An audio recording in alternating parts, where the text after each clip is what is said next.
Hey everybody, welcome to another live stream of government corruption related to the Second Amendment here on Guns and Gadgets. Thank you all. First off, let's check our audio. I've had to do a few changes to some stuff here with forced updates and equipment that's no longer in the state because it's in Tennessee. So let me know first off how audio is doing this morning, how video looks, before we jump into the live stream of the Senate Judiciary Committee, which are looking to 5x5. Awesome, thank you.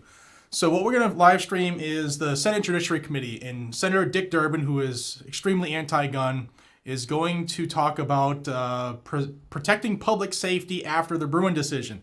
I'm sure this was under the direction of Joe Biden to figure out ways that they can scare the public in saying that Bruen was difficult and terrible. When we switch to the audio of the actual, let me get it on screen, of the hearing, I have to make two changes on the audio here, so bear with me, but we'll push through it. I want to thank everybody for being here. If you could do me a favor, like the video, share it, let people know what's going on, and I'm trying to see things behind my camera. I appreciate everybody taking time to get here. As soon as it goes live, I will shut up and we'll listen to it. I don't know how long this is going to go. This could be a short one, could be a long one. They have 5 witnesses that they are going to be questioning, at least one of them. I know Amy Swearer is on there. She's pro-gun, so it should be good on that end there. And we'll see what happens. They should go live in about 4 minutes. I don't think they'll take their time like Joe Biden did yesterday. But if you didn't see yesterday's stream, Joe Biden took forever to get on, and we kind of just went back and forth and had a conversation. I don't think that'll happen today, but I did put up a shortened version of yesterday's executive order, pomp and circumstance, if you will, from Joe Biden. So that is up for the shortened version if you didn't want to watch the whole hour plus of the live stream. Thanks for everybody for being here. I don't have like a cheat sheet of what they're going to be discussing today. Other than the hearing is entitled Protecting Public Safety After New York State Rifle and Pistol Association versus Bruen. So my guess is that your Democrat members of the committee will be extremely anti-gun, saying Bruen was horrible and the worst thing ever. And then you'll have the Republicans on the committee. Remember, the Senate is still majority Democrats. So the Republicans on the committee will obviously, better be saying the right thing. And we'll go from there. Boom, boom, boom. Let's see. We are good on this end. All right, so where is everybody from? We got California in the house, Arizona, Nebraska, Tennessee, Gunslinger Peanut. How we doing, neighbor? Georgia's in the house. We got a lot of people here. Missouri, North Carolina. Awesome, awesome, awesome. I also am releasing a video today. If you did watch with me yesterday, the BS lies that Biden was pushing through. Here they all come. Washington, Pennsylvania, Texas, West Virginia. Awesome, awesome. Cool. We're just about every state. This is awesome. But one of the things that the anti-gunners and Joe Biden always say is that the gun industry is the only, the only industry or the only racket that you can't sue. And it's absolutely a lie. I just did a video. I haven't been able to finish editing it before I had to go live, but it'll drop later on. About the PLCAA and what the Protection of Lawful Commerce in Arms Act is, what it actually says, and it does not preclude the industry from being sued. It only protects them from frivolous lawsuits as long as their items were being or functioned as they were designed or intended, and it protects them from lawsuits from criminals and stuff. So I'll go into that, and we'll see it so that you have that knowledge and information when you hear the BS from these anti-gun groups. You actually have the truth and you can know what you're talking about. So that's the reason I wanted to do that video. Maryland, Missouri, North Florida, Kansas. Yo from Colorado, says Robert. Awesome. guys and gals, we have over 1,000 here already. Hit that like button. We have 582 likes with 1,070 people in here. See if we can pump those numbers up so that it pushes through that algorithm. And as always, please subscribe to Guns and Gadgets so that I can continue to bring this information to you. And as the channel grows, the Second Amendment word gets out more and more, and that's what this is all about, just educating folks about our plight, right? We're always under attack. It'll never, never end. Even when we have fantastic Supreme Court decisions that rectify things that have been going wrong, they double down. So it's a cat and mouse game, and it will never end. Let's see. Howdy from Florida, South Carolina, Montana. Awesome, man. Portland, sorry. Portland's in the house. Virginia's in the house. Awesome. New Mexico, Idaho, Maine, Delaware. Awesome. Another Minnesota. Big Texas. Awesome, awesome. All right. Moments away. 10 o'clock just struck. Got my notification. We'll put them in the background. When they do start the meeting, I have to change 2 audio things. It might not be crystal clear because this is a new setup for live stream until I get home where my full-time setup is. So please bear with me. I'm learning this as we go along. Yesterday was a learning experience, but we pulled through. Illinois, I know it's 10:01. It's the government, so we're waiting. All right, VA Wolf here again. Thank you, buddy. Alrighty. Just want to check one thing here on my end. All right. All right, I'm going to try 2 settings once the audio goes live, and I'm going to do a quick poll. You tell me which one is the best, and that's what we'll stick to. There's 2 ways the audio can pump through, and we'll do what's best for you on your end because it sounds the same on my end, and I didn't even know yesterday that it wasn't playing for a little bit. So as a team, we will pull through it, and we will get the best stream for us. I'm afraid of our government. Shouldn't be. They should be afraid of us. Knoxville adjacent. Awesome. About an hour and 49 minutes from Knoxville, where I live. Kentucky, that's a neighbor to the north. I'll be going there again to see my buddy Reed Henricks. Valley Ridge, if you haven't trained there, guys and gals, check him out. Great place, fun place. Portsmouth, Virginia. Awesome. All right, still says we're live, so same deal as yesterday, I guess. Western New York, wow, Louisiana, Oregon, or get a gun. Cool. So, for a recap of yesterday, I missed one, sorry. For a recap yesterday, Joe Biden's executive order, I think the only thing that we need to really watch out for that is that he's going to have Merrick Garland and the ATF making a new rule for what is an FFL. I think they're going to come up with an arbitrary number of if you sell more than X amount of guns in a year, you must be an FFL. We have that similar law in Massachusetts.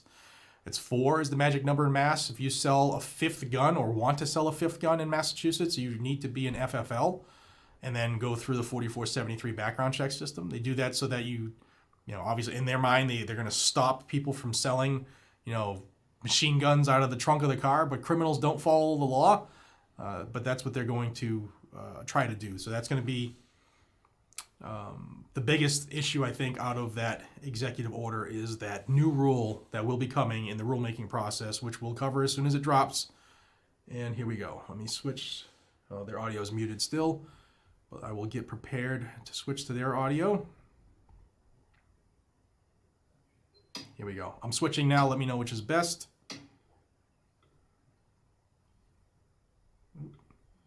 We'll stay this meeting here of the Senate Judiciary Committee will come to order. Understanding that Senator Graham is on the way. Let me know if you hear him and if it's clear. Asked us to start. We'll, of course, recognize him when he arrives for any opening statement he may have.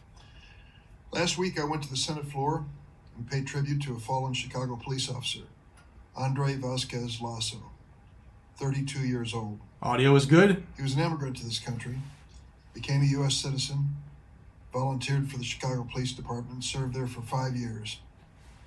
He was killed protecting the same Southwest Side neighborhood he lived in. On March 1st, Officer Vasquez Lasso responded to a 9/11 call about a domestic violence incident. When he arrived on the scene, the suspect fled and a chase ensued. The suspect had a gun, and when he ran into an elementary school playground with children present, he turned and fired it 5 times. The kids were taking cover under slides and equipment they could find on the playground. Officer Vasquez Lasso was killed. For his funeral last week at St. Rita's Chapel, his wife Milena wrote, and I quote, "I wish I would have hugged you stronger that Wednesday morning, given you more goodbye kisses.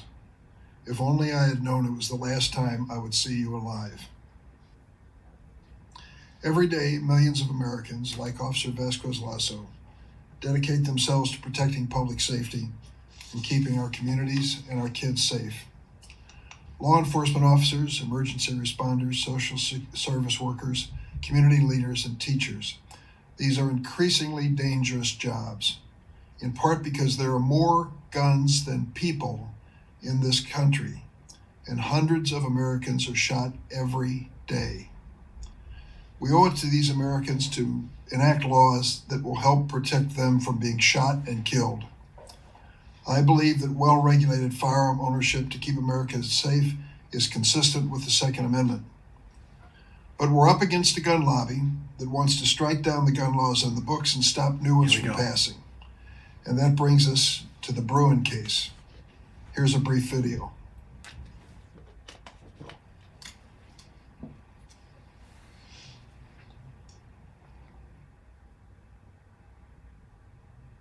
I'm sure this for more than a century. But the ruling tonight impacts not only New York, but 7 other densely populated states with similar laws where 80 million Americans live. Shocking. Absolutely shocking. In addition, the court established a new test for determining whether gun legislation is constitutional. An old test had history in it, but it also considered contemporary costs and benefits. What the new test apparently does is say no consideration of contemporary costs and benefits, only history. What the Supreme Court said, what Justice Clarence Thomas said is, you can't balance the individual right against public safety, against protecting against violence and crime. You can only look at, quote, history and tradition. The NRA and other gun rights advocates are going to be able to go into court and challenge hundreds of gun laws that have been upheld by the courts. A federal judge in Texas has ruled it's no longer constitutional to ban people under felony indictment for buying guns. Appeals court ruled yesterday that the government can't stop people who have domestic violence restraining orders against them from owning guns. The bottom line, a lot of gun laws on a lot of jurisdictions could now be vulnerable with this new standard that the Supreme Court has come up with. For the record, the Bruen decision came down the day before the Dobbs decision, which of course drew a lot of public attention. The gun lobby got what it wanted in the 2008 Heller case, a Supreme Court decision making clear that the Second Amendment is an individual right. But the gun lobby wasn't happy with more than 1,500 cases that implemented Heller in the lower courts. Why? Because those cases largely upheld the gun laws on the books from constitutional challenge. The courts said those laws passed muster under Heller's then 2-step test that looked both at history and considered modern day ends and means. That was just too much for the gun lobby to take. So they went to work. They advocated aggressively to put justices on the Supreme Court who supported a history-based approach to Second Amendment challenges, so-called originalism, literalism. I discussed this approach with both Justice Kavanaugh and Justice Barrett at their confirmation hearings because I was concerned about what a conservative majority on the Supreme Court would do to our gun laws. And then, as I feared, the gun lobby worked to get a case before the Supreme Court, the Bruen case. Last year, the court's majority went further than necessary to decide the case and established a new, purely historical test for considering the constitutionality of gun laws. The gun lobby was thrilled. Wayne LaPierre of the National Rifle Association put out a press release. He called the Bruen decision a landmark win for the NRA that, quote, unequivocally validates the position of the NRA. That's the same Wayne LaPierre who sat in this room 10 years ago and testified before this committee that we, quote, need to enforce the thousands of gun laws that are currently on the books. But his Bruen press release didn't say that. It said, quote, many unconstitutional gun control laws remain in America. The NRA will continue to fight these laws. Now, after the Bruen decision, long-standing gun laws on the books are being challenged across the country, more than 100 cases so far. And under the new Bruen historical test, judges decide not whether a law reasonably protects public safety, but whether the law resembles laws that were in place in 1791 or in 1868. In the beginning, in 1791, of course, we were talking about muzzle-loading muskets. I think about drawing that standard, legality and constitutionality, based on 1791. And I think about last 4th of July in Highland Park, Illinois, when a deranged individual went on the roof of a downtown business and discharged 83 rounds in 60 seconds, killing 7 innocent people and injuring dozens of others, including paralyzing an 8-year-old little boy, Cooper Roberts. So it's no surprise to see decisions like the Fifth Circuit's recent Rahimi case.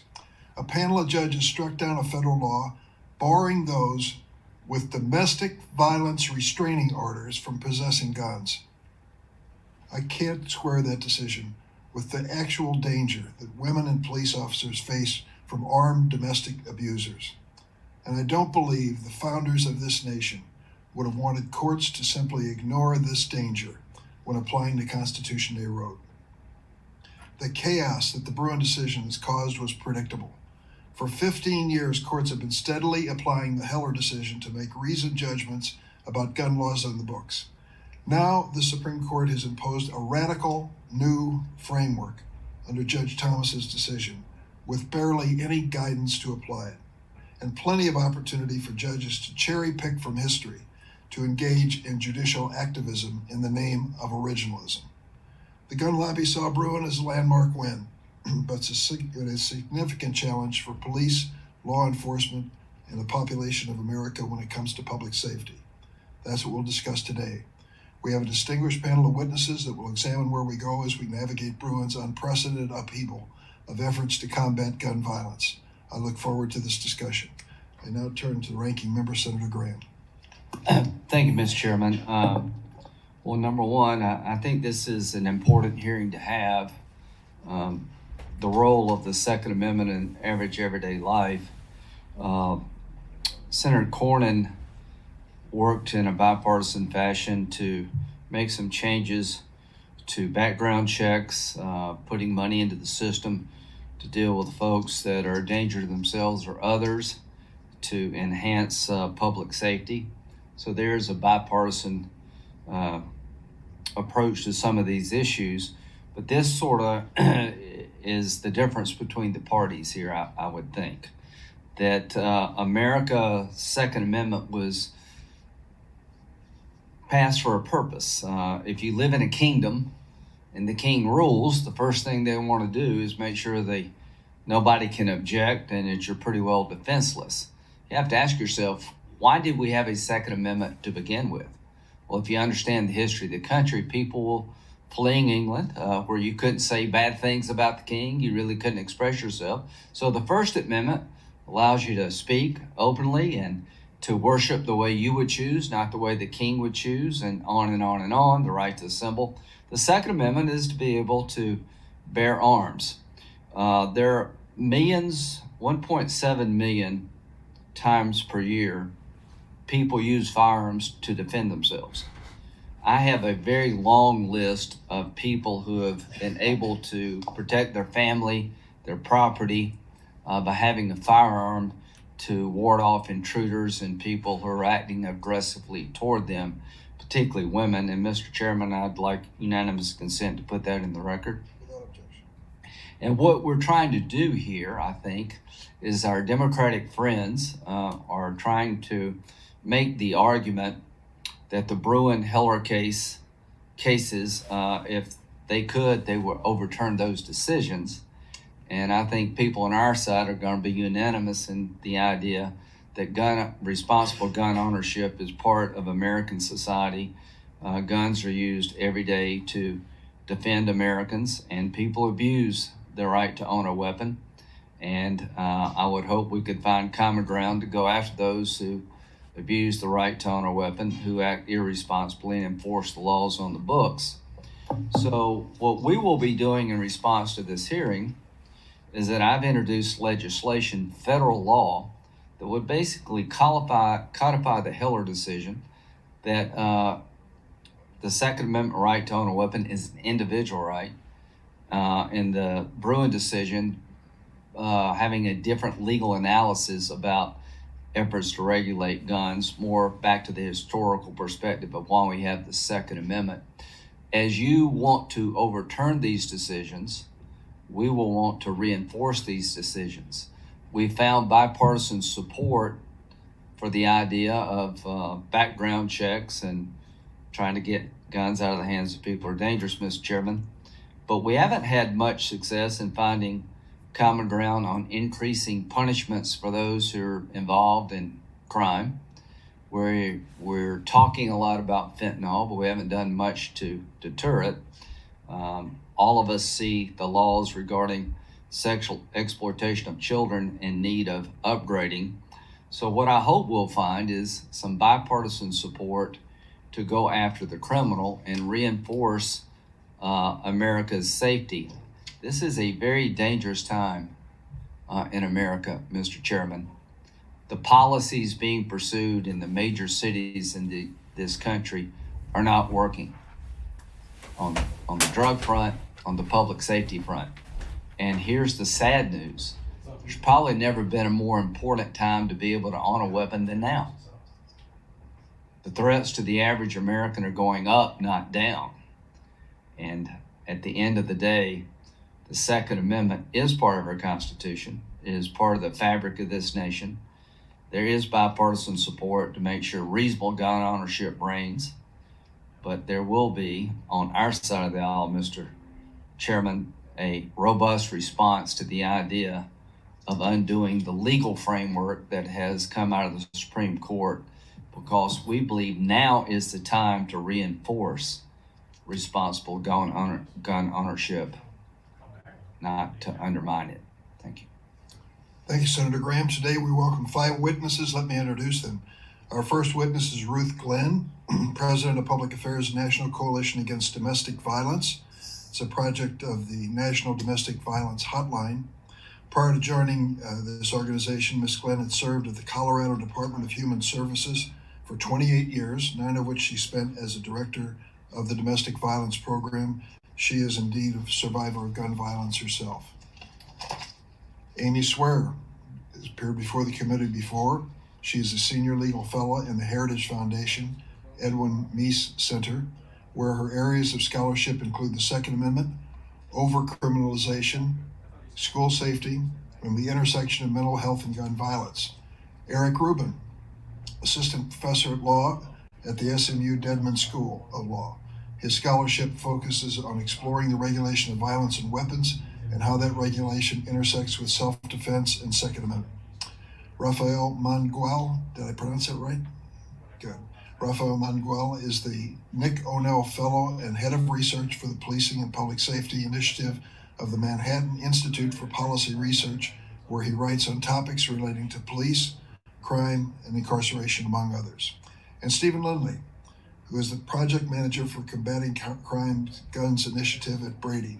Before joining Brady, Mr. Lindley served in the National City Police Department in San Diego County and at the California Department of Justice. He has 27 years of law enforcement experience. I thank all of the witnesses for being here today. Each senator will have 5 minutes after you have 5 minutes for an opening statement. Could each of the witnesses please stand at this moment to be sworn in? If you raise your right hand, do you affirm the testimony you're about to give before this committee be the truth, the whole truth, and nothing but the truth? So help you God. Let the record reflect that the witnesses have answered in the affirmative, and we will recognize you in the seating arrangement that you've chosen. Ms. Glenn, you're first.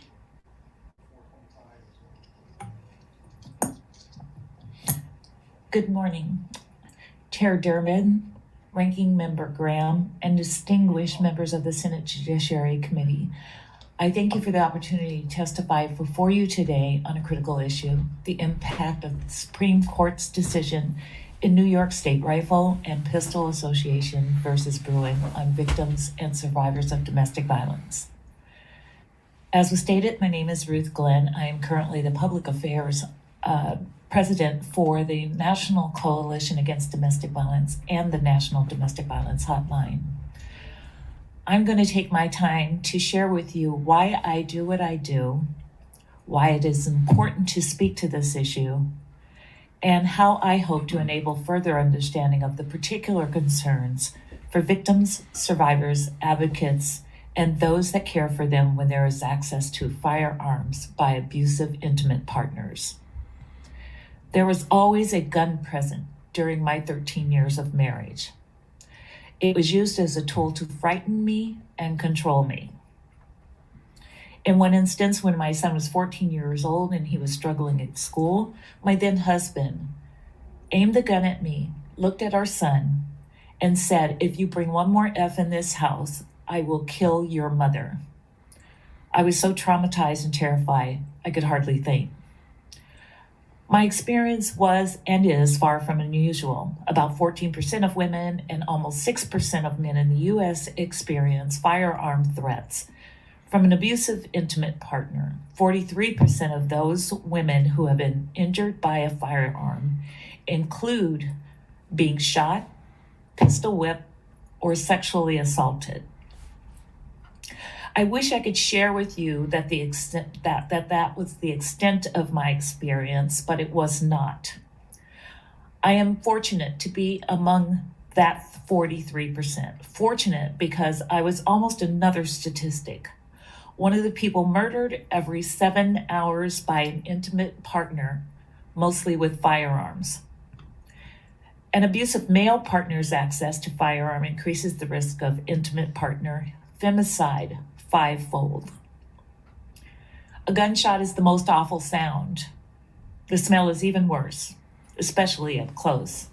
I remember those two blasts, each one distinctly. The first went under my scalp, the other skipped off my forehead.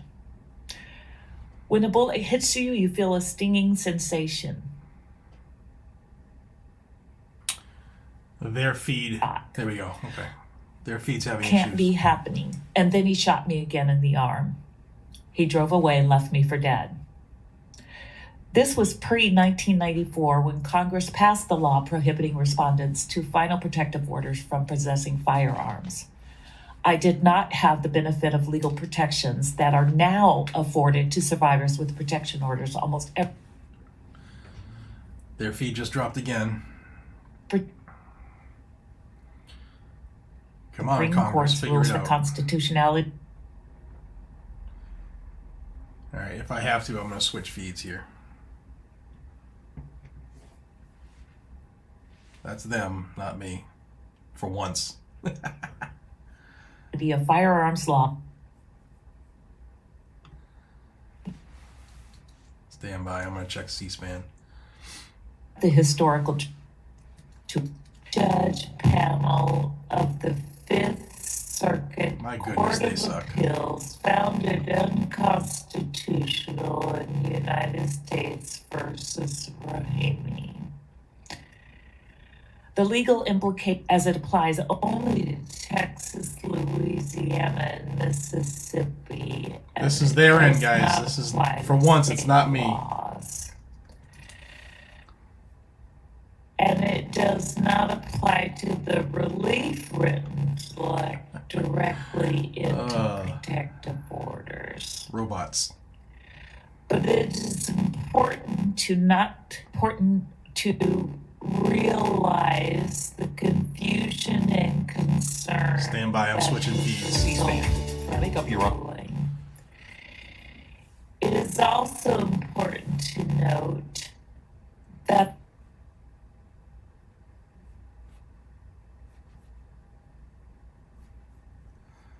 they can't figure this out, can they?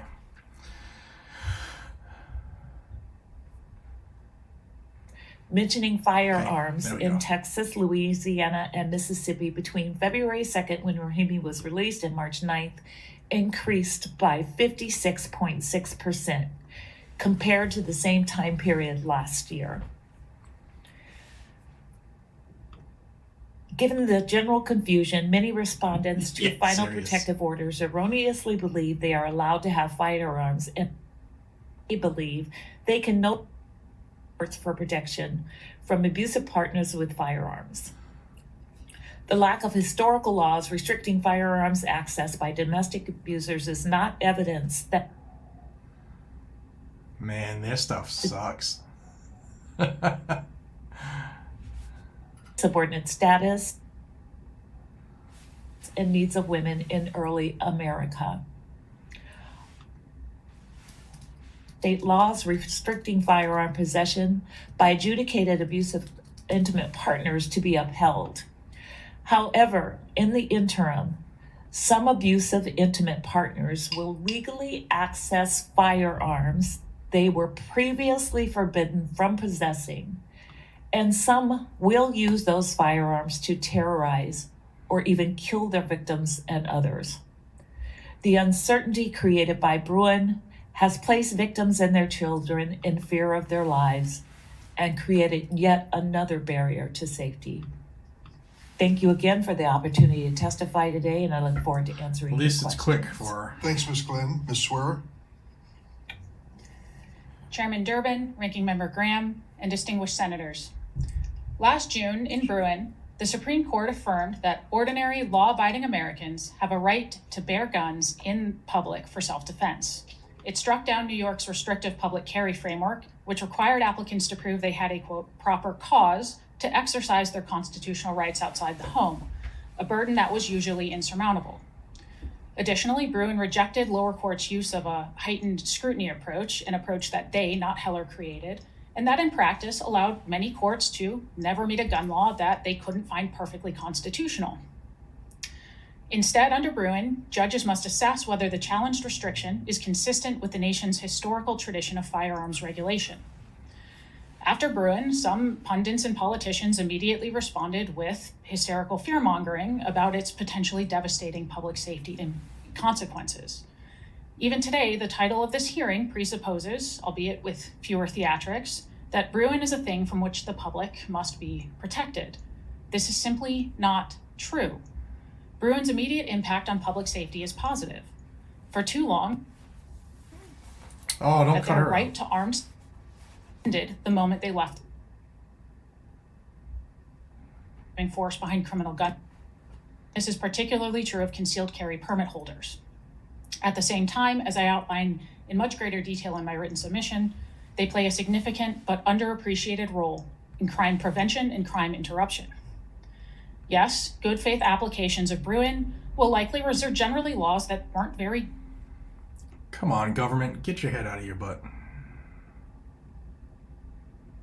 Good at protecting the defective,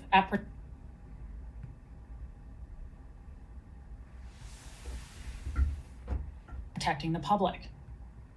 In recent months, as some post-Bruen challenges have succeeded in lower courts, the opinions and reasonings therein have been grossly mischaracterized in the same way we saw after Bruen. I cover this handful of successful and still largely ongoing challenges in more depth in my written submission, but the recent Fifth Circuit decision in U.S. v. Rahimi is worth highlighting.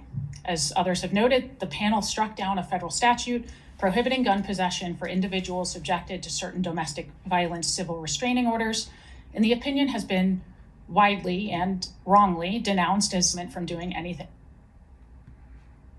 Changing it again, guys. Stand by. At all about it.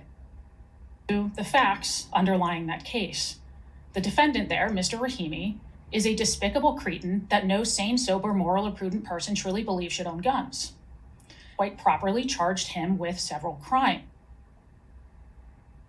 Why are they shutting her off? Makes you wonder. But then apparently believing that a civil restraining order instead of pretrial detention was the best way of dealing with this violent individual. Predictably, Mr. Rahimi soon thought, to hell with your restraining order, and committed aggravated assault and order and its prohibition on his way to ignoring. I'm trying to make the change, guys. Stand by.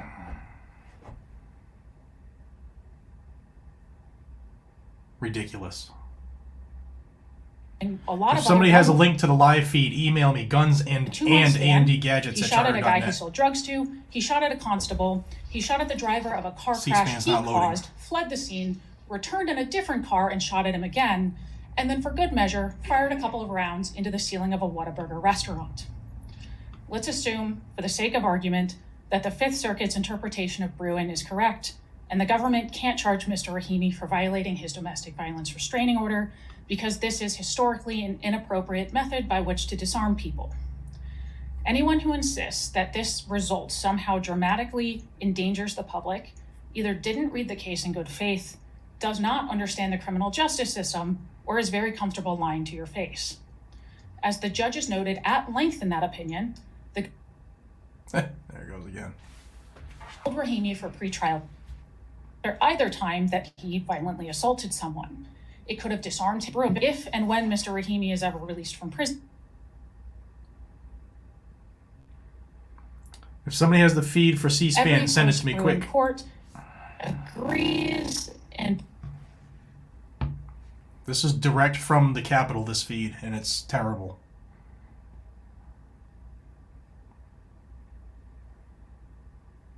Senate Judiciary Committee. him from owning guns killed. To any extent that Bruen limits the government's effective disposal to protect us from violent offenders.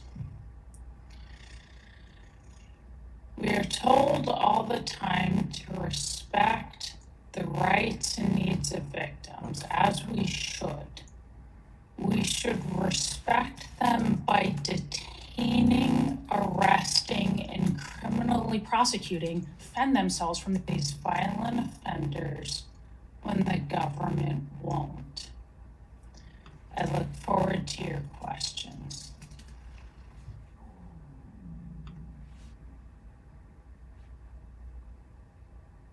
I got it. Stand by.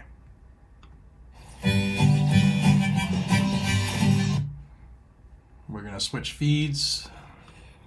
Chairman Durbin, Ranking Member Graham, and members of the committee, thank you for inviting me to testify. My name is Eric Rubin. I'm a professor of law at SMU Dedman School of Law. Today I'm testifying in my personal capacity. This committee is considering how to protect public safety after the Supreme Court's decision in Bruen. So it is important to understand what that decision did and the challenges that it presents for the lower courts. I just heard one view on Bruen and its aftermath. I've read the opinions, and I'm going to provide a different view. I will make 4 points.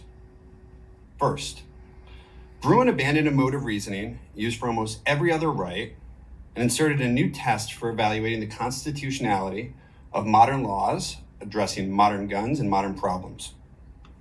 In particular, Bruen held that in cases where the Second Amendment's text applies, courts must assess whether or not a modern restriction is consistent with this country's history and tradition.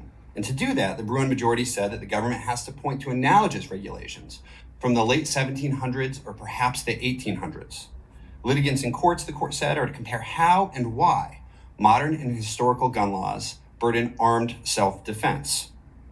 This is a novel approach. It's different than the one that courts were using before the Bruen decision came down. And in fact, it's different from how the court itself usually evaluates constitutional rights questions.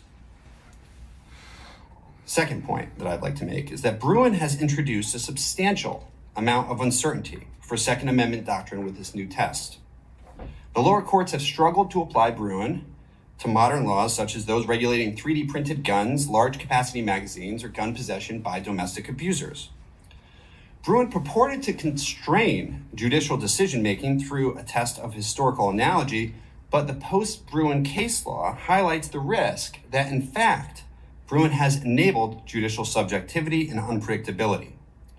In different cases dealing with the same laws, or even within the same case dealing with a law, courts have pointed in opposite directions about what the Second Amendment means. Third, As the issue of keeping guns out of the hands of domestic abusers show, courts are struggling with how to compare modern laws to historical ones in light of the immense changes between the past and the present. What meaningful historical comparator can they be for the modern prohibition on guns in airplane cabins or on automatic weapons? Perhaps more fundamentally, what about modern laws that reflect broader social change, like prohibitions on gun possession by domestic abusers? The domestic violence focused gun laws highlight the challenge of basing today's constitutional decision-making on the legislative priorities of the distant past. The Fifth Circuit in the recent Rahimi case applied Bruen to strike down the prohibition on gun possession by people subject to domestic violence restraining orders. The court said that the record did not contain comparable gun laws from the framing era. But of course, there were not robust protections for the victims of domestic violence back in the framing era. Policymakers back then did not view women as the political or legal equals to men, and they did not prioritize protecting the victims of domestic violence through legislation. In fact, rather than focusing on protecting domestic violence victims, historically the law protected the husband's legal prerogative to inflict marital chastisement.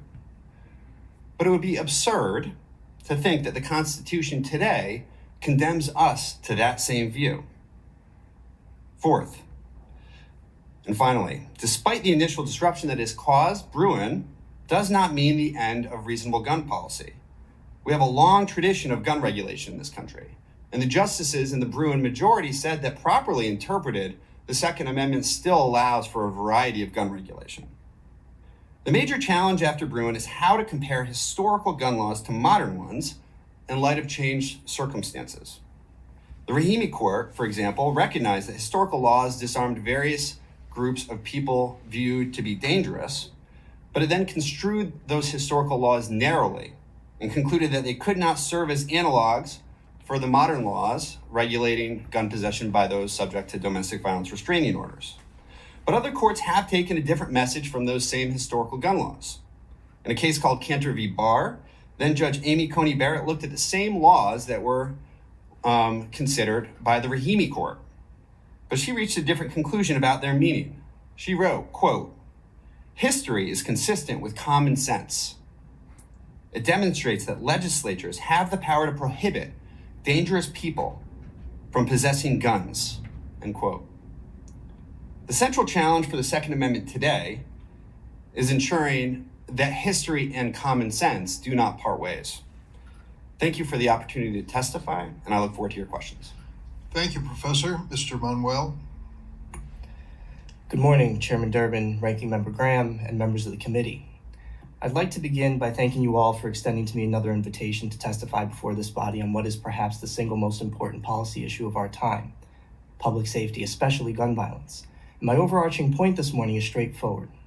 When it comes to the important issue of public safety, our most pressing problem is not the possibility that more law-abiding citizens will now be able to carry firearms for self-defense in the small handful of states that didn't already allow them to do so prior to Bruen.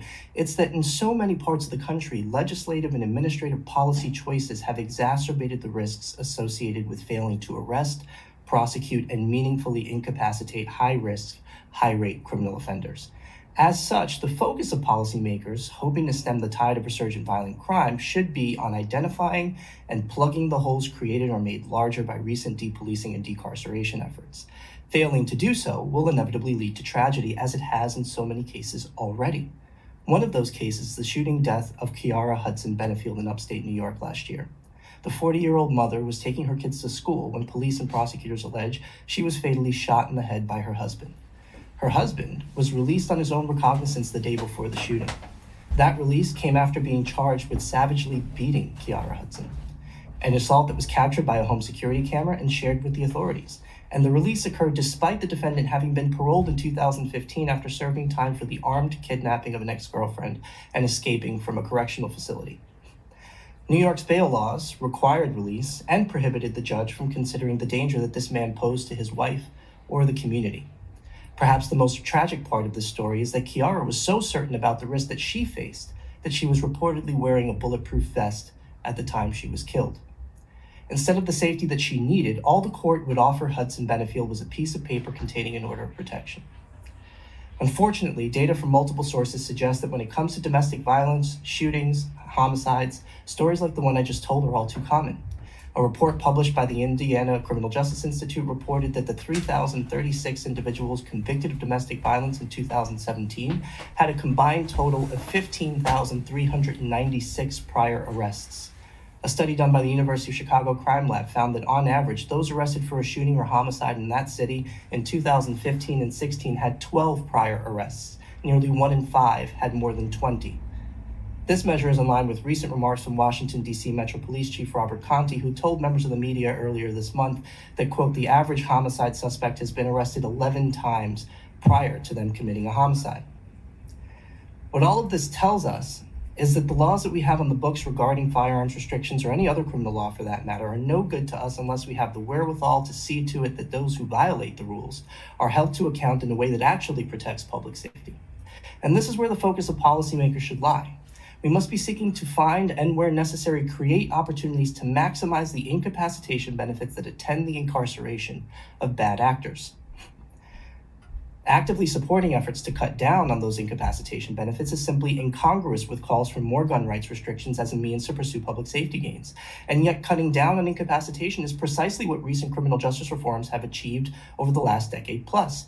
And these reforms, individually and collectively, have reduced the likelihood of arrest, prosecution, and/or incarceration for many criminal offenders, as evidenced by the 24% decline in the nation's prison population and 15% decline in the nation's jail population between 2010 and 2021, as well as a 25% decline in arrests between 2009 and 2019. None of that makes us safer, especially not those stuck living in the small slices of the country where crime concentrates.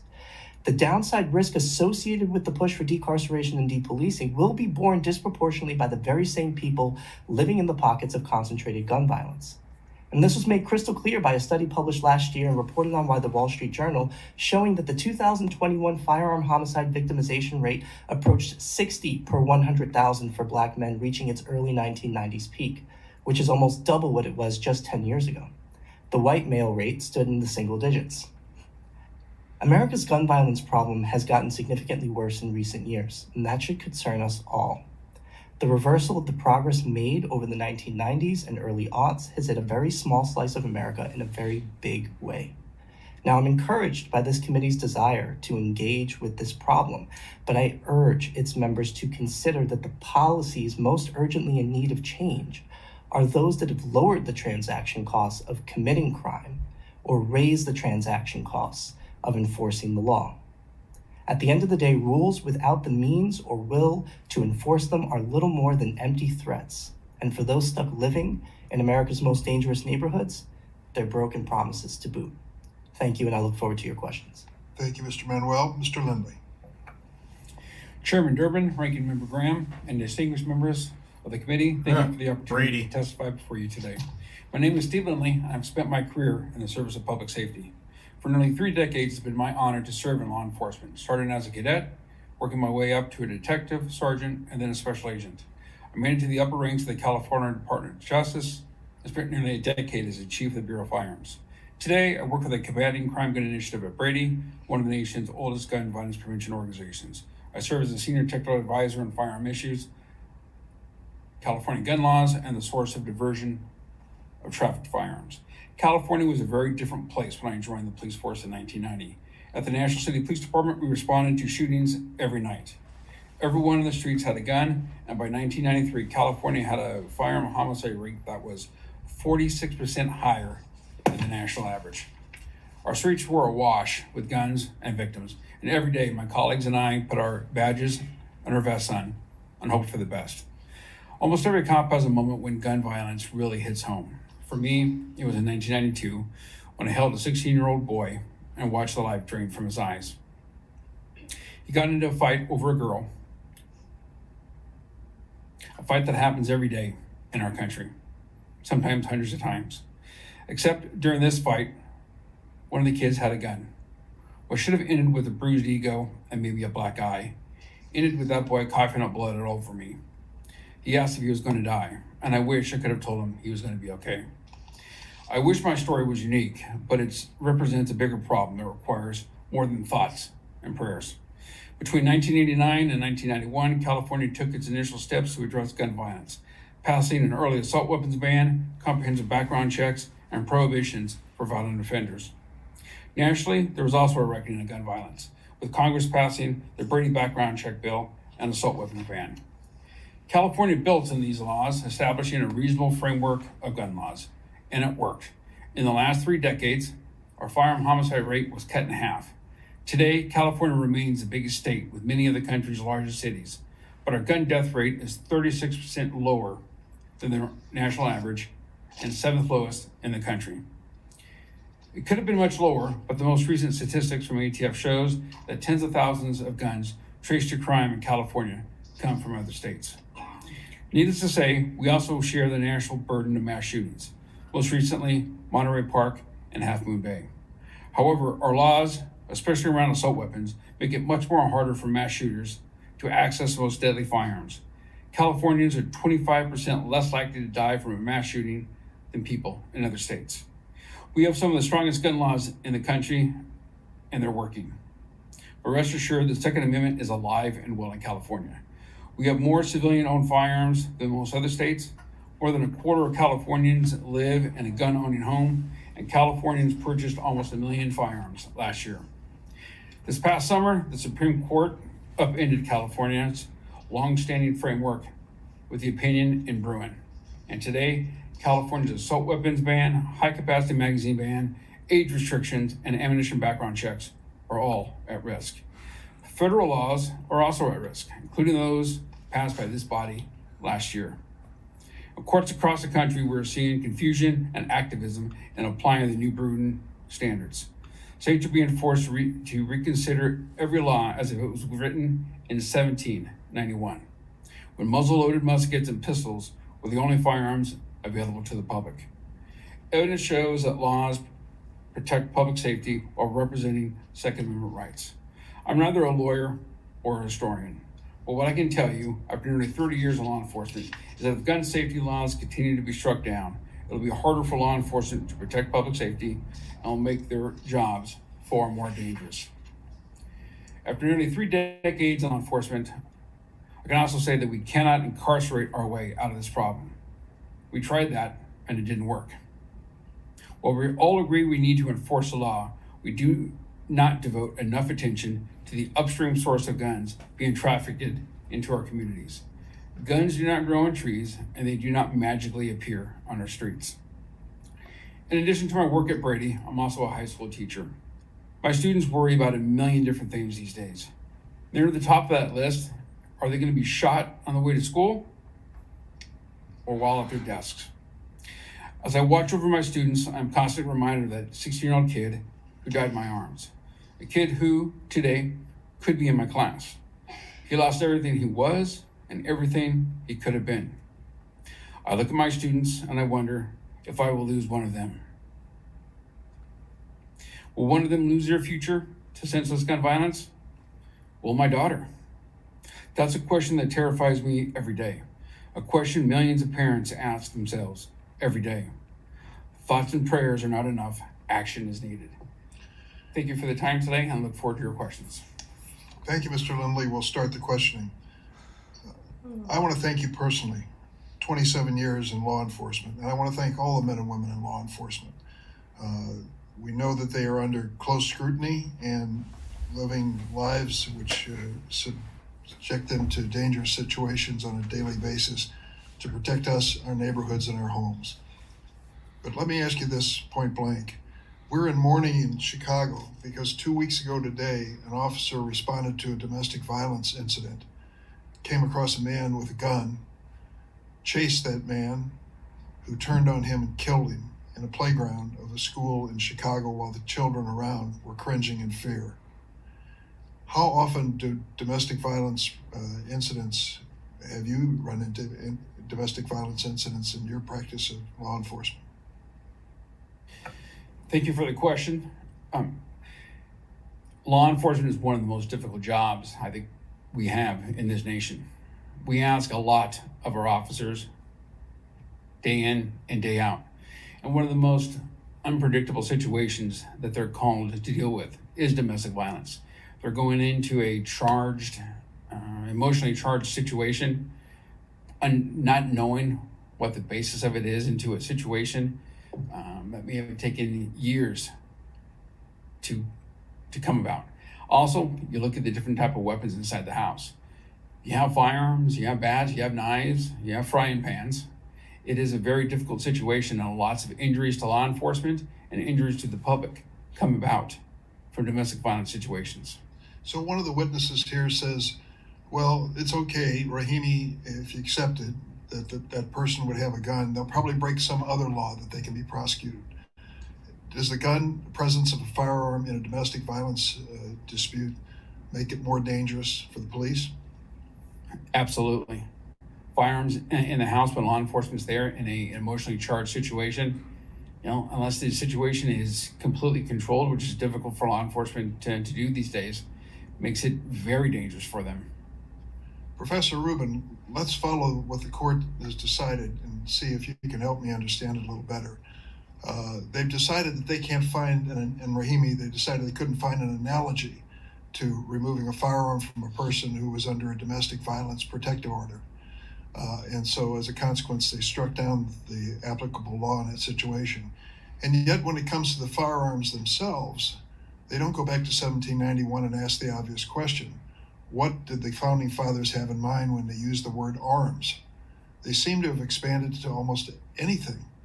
I used the example before in Highland Park at a 4th of July parade with a man on the roof of a building firing off 83 rounds in 60 seconds, killing 7 people, injuring dozens of others.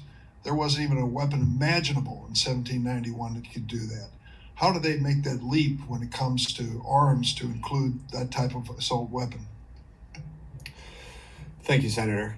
So this is one of the challenges and the questions that comes up after Bruen is how can we make sense of our historical gun laws in light of the vast changes, including gun technology and also in terms of our moral sensibilities. We had blinkered moral sensibilities when it came to gendered violence back in 1791. And one of the points that I flesh out a bit in my written testimony is that if we're going to be approaching what counts as an arm at a high level of generality and allow that to evolve with the times, then we certainly need to find ways to likewise allow our regulatory frameworks to evolve as well to deal with modern problems today. Ms. Glenn, you have personal experience with this, which is chilling to think what you went through as a victim of domestic violence. What do you think about the argument that someone with a gun in a domestic violence episode is likely to break some other law that they can be prosecuted for, and that's good enough? Thank you so much for the question. It certainly is not good enough. Without understanding the dynamics of domestic violence, and when there is a domestic violence situation in which an abuser has a firearm, and the escalation that occurs, and if you don't understand the dynamics of domestic violence, sometimes that's all that's present is the domestic violence situation. Waiting for prosecution or charging in that particular instance is unreasonable. Protective orders are built to help the victim provide themselves with protection. Removing the firearm is also that part of ensuring that safety and that they can be safe. Thank you. Senator Graham? Thank you. Ms. Swear, let's revisit, is it the Rahimi case? Is that the right name? Yes, sir, I believe so. Okay. Let's see what is the most compelling thing to learn from that case. How many times was this gentleman involved with shooting at people? I'm not sure in total, but it seems like at least 6 or 7. Okay, and he was released based on what charge? He was facing a charge and released? The first time he was facing at least 1 felony domestic violence charge and 2 others. I'm not sure whether they were misdemeanors or felonies under Texas law. Okay. Is it pretty fair to say that this guy should not have been out on the streets? Absolutely not. He was very clearly a danger to both specific individuals and the public at large. Mr. Manguel, is this a common problem where our criminal justice system has a revolving door when it comes to people who are exhibiting violent behavior? It most certainly is a common problem, and one that is a long-standing problem as well. I mean, one of the statistics I didn't get a chance to get to was that between 1990 and 2002, the Bureau of Justice Statistics reported that over a third of individuals convicted of violent felonies were either out on probation, parole, or pretrial release at the time of those offenses. As our criminal justice system has gotten softer, that problem's only gotten bigger. So when you look at what America is facing, would you agree with me the best thing we could do as a nation is to make sure that our parole laws and our attitude toward violent criminals is changed so that they are not out hurting people, they stay in jail? I think that's exactly right. I mean, one of the biggest challenges that we currently face, as evidenced by the data on the role that repeat offenders play in serious gun violence, is that we are systematically failing to draw and enforce a line as to how much repeated criminal conduct we are willing to accept and tolerate. Well, if your proposition is true, America would be responding in a certain way. Do you realize, Ms. Swear, that from 1991 to 2019, the number of guns in America number of weapons owned by Americans has doubled? I am aware of that, yes, Senator. Do you are aware of the fact the number of concealed carry permits have increased by 7-fold? I know it has increased exponentially. I will take you at your word that it's roughly 7-fold. Are you aware that between 2019 and 2020, 58% increase in gun purchases by African Americans, 43% increase by Asians, 46% increase in purchases by Latino Americans, 40% of those purchases are made by first-time gun buyers? Are you aware that from 2005 to 2020 is 77% increase in gun ownership by women, and that from 2019 to 2020, a majority of people buying guns were women? Are you aware of all that? Yes, Senator, I am. Why do you think that's going on? It's because there are a lot of Americans, specifically, as you mentioned, women and ethnic minorities, who, a lot of them for the first time in their lives, beginning in the last couple of years, looked around at the state of reality in this country with sort of widespread issues with policing, with... Well, let's just stop there for a moment. Mr. Lindley, you've been a police officer. Thank you for your service. How's morale among police in America, generally speaking? Thank you for the question, Senator. I think overall, morale is decreasing. Yeah, and there are probably a lot of reasons for that, but it's harder to get people into law enforcement now, and I'd like to work with people to try to change that. Mr. Rubin, do you agree with the Heller decision that interpreted the Second Amendment to be an individual right? Was that a good legal decision? Yes, sir. You do? Yeah.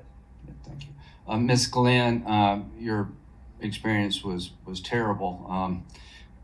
Your husband, former husband, had been charged with armed robbery. Had he been convicted of armed robbery, or I don't know, make sure I got Yes, many years before the incident, yes. Okay, and he had actually been charged with kidnapping you too, yes, before the shooting. Months before the incident. Yeah, so I guess here's my point. Senator Cornyn has shown the way to work on responsible gun ownership limitations. I don't think there's anything in this case that says common sense doesn't prevail, but this Bruen case and Heller case are important in my view. Mr. Chairman, it reinforced the idea that the Second Amendment is there for individuals, and that individuals have a right to defend themselves in a responsible way, even outside their home. So what I would hope this committee could do is end, to the extent possible, the revolving door policies that allow people time and time again to come back out on the streets, hurt their fellow citizens. In this situation, I would just add in conclusion, the reason so many people are buying guns is because they've lost faith in their government to protect them. Government can't protect you.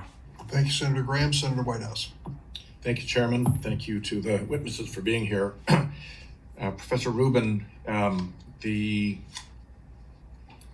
history and tradition of fact-finding in the American judicial system is that it's done at the trial court level. And where the rare challenge, successful challenge to the very tough, clearly erroneous standard is made on appeal, then an ordinary way to resolve that is to send the case back to the district court for fact-finding, where fact-finding belongs. White House is an idiot. I've had a hearing in my courts subcommittee on this Supreme Court's recent penchant for appellate fact-finding. Some of the prominent cases have been Shelby County, where they made the finding that nobody had anything to worry about from the freed legislatures, that conditions had changed. And then, of course, immediately you saw a case come up in which federal judges said this is targeted with surgical precision at minority voters, completely discrediting the spontaneous fact-finding by the court. Citizens United was another one. They said that don't worry about it. All the unlimited spending we're going to unleash is going to be independent of candidates, and it's going to be transparent. And a couple of $1 billion of dark money, non-transparent funding later, we know perfectly well that that fact-finding was false. So this seems to be an increasing trend. And I noticed in the Bruen case, there was a lot of fact-finding done in the context of defining what the true history and tradition were. A lot of historians to look at that and said that is junk history, that is not real. It had not come up through any kind of an adversarial process. It was not tested in the different layers of review. It was just made up by the Supreme Court justices. Could you talk a little bit about the dangers of appellate fact-finding in terms of how it permits ambitious and activist courts to run a bit wild if they're not constrained any longer to facts as found through the traditional history and tradition of judicial fact-finding in lower courts and through adversarial process? Thank you, Senator. So Bruen has transformed the way that litigation looks, transformed from before Bruen was decided when a more conventional approach applied. Now, one of the things that we're seeing is that historians are getting retained by the parties. In fact, courts themselves are asking litigants whether or not they should retain their own independent historian to help them parse the historical facts.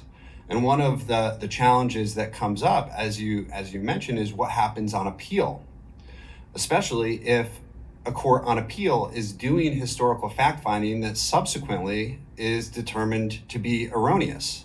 Are lower courts then bound by that erroneous historical determination when ordinarily there would be a route to appeal and challenge it? So this is transforming the way that litigation is looking.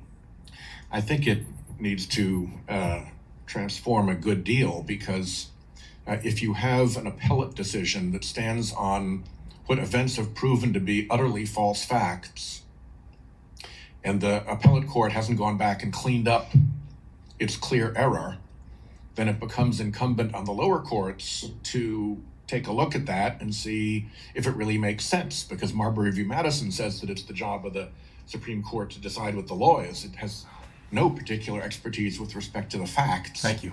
In fact, it's probably the worst part of government to make decisions about the facts, given the constraints on briefing and so forth.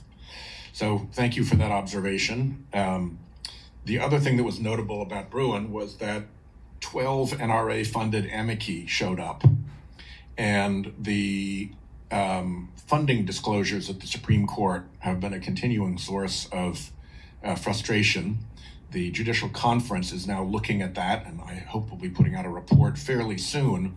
But what is the danger if other parties and the public and the judges don't have a true and accurate description of who is really behind an amicus group that shows up in court, particularly as regards coordination of multiple amici? Senator, I think that it's important to understand who is filing different briefs just in terms of assessing whether or not there are any particular biases with the briefs that are getting filed. Motive matters, right? Thanks, Chairman. Thank you, Senator. Senator Grassley. Thank you, Mr. Chairman. Thanks all the witnesses for being here to discuss this very important issue. I'm going to start with Mr. Mangual. Last year, I held a field hearing in Iowa for the drug caucus that I co-chair with Chairman Whitehouse. At that hearing, the Iowa Department of Public Safety Commissioner said that 42% of the murders that occurred in Des Moines in the last 2 years had a tie to drug trafficking. So I'm interested in your view on a national basis. How does drug trafficking factor in to increase that we've seen in violent crime? Well, I think drug enforcement certainly can play an important role in the provision of public safety. And one of the main reasons for that is that there's a substantial overlap between people involved in the drug trade and people who are driving the serious kinds of gun violence that we're here to talk about today. One of the statistics that always comes to mind on this point is a statistic out of the city of Baltimore, which in 2018 reported that of the about 118 homicide suspects identified from the year 2017, 7 in 10 had at least one prior drug arrest in their criminal histories. If you look at the recidivism data at the national level, the Bureau of Justice Statistics often reports on longitudinal analyses looking at the rate of recidivism for people who are incarcerated primarily for drug offenses. 75% of them will be rearrested for at least one non-drug offense, and more than a third will be rearrested for a serious violent offense. Specifically. And so if you talk to law enforcement agencies, I think what they'll tell you is that they view drug enforcement as a way to pretextually attack violent crime. Taking that tool off the table or minimizing it, as has been done through criminal justice policymaking over the years, I think can be significantly detrimental to our overall strategy to reducing gun violence. Also, to what extent is the rise of violent crime connected with gangs or organized criminal activity? Well, gangs significantly drive violent crime numbers, at least gun crime in the sort of pockets of concentrated violence that I talked about in my testimony. If you look at places like the south and west side of Chicago, for example, the southwestern district of Baltimore, certain precincts in cities like Detroit and St. Louis, what you'll see is that gang members or crew members are significant drivers of the violence. That's true in my home city of New York as well. Identifying those individuals and singling them out for prosecution can be an effective strategy. There's one study done by an individual named Aaron Chalfin, who's a criminology professor at the University of Pennsylvania, on precision policing in New York City. And what that study found was that gang sweep prosecutions in New York City were responsible for a significant, I think almost 30% reduction in shootings over the time period of the study, which shows that if you are able to target your law enforcement resources at the small number of actors in the tight-knit social networks that drive gun violence, you can have an outsized impact on the safety picture. Yeah. Last fall, the FBI released its 2021 crime statistics. Those statistics showed that the number of murders increased from 2020 to 21 by 4 3/10%. That's on top of the 29% increase 2019 to 2020. So to you, Mr. Mangual, that's a steep increase in violent crime, but isn't it true that the rates of violent crime have affected some communities more than others? And as an example, African-American community. That's exactly right. I mean, the homicide victimization rate for African-American males is about 10 times that, the rate for their white male counterparts. And, in my home city of New York, the New York City Police Department has been keeping data on gun violence and gun violence victimization since at least 2008 in a systematic way. And every single year for which we have data, a minimum of 95% of all shooting victims in that city are either Black or Latino. And I can assure you that Blacks and Latinos do not constitute anywhere close to 95% of New York City's population. And if you just to really hit the point home on the geographic concentration point, which I think is really important to understand, in any given city in America, somewhere around 5% of street segments will see about 50% of all the violence. In my home city of New York, about 3.5% of street segments see 50% of all violent crime. About 40% of street segments don't see any violent crime whatsoever. I mean, just to really bring the point home with an example out of the city of Chicago, the 10 most dangerous neighborhoods in that city in 2019 had a collective homicide rate of 61 per 100,000. Collectively, the population of those neighborhoods was on average 95% Black and Hispanic. If you take the 28 safest communities in that city that same year, the homicide rate was less than 2 per 100,000. So this is the problem that disproportionately affects some communities more than others, and we should keep that in mind. And it should also be a source of comfort to know that we don't have to take a dragnet approach to enforcement to do the job well. We can target our approach because data tell us very clearly that a small number of individuals drive this problem. Mr. Chairman, could I ask a very short question of Ms. Swear? Yeah. Can you tell us what the fastest growing group of gun owners in America is? My understanding, Senator, is that that is specifically Black women. Okay. Thank you, Mr. Chairman. Let me add, since we're displaying our expertise on Chicago, that I know a little bit about that. And I would say poverty is an important overlay in this question, and it applies to Hispanic neighborhoods as well as Black neighborhoods.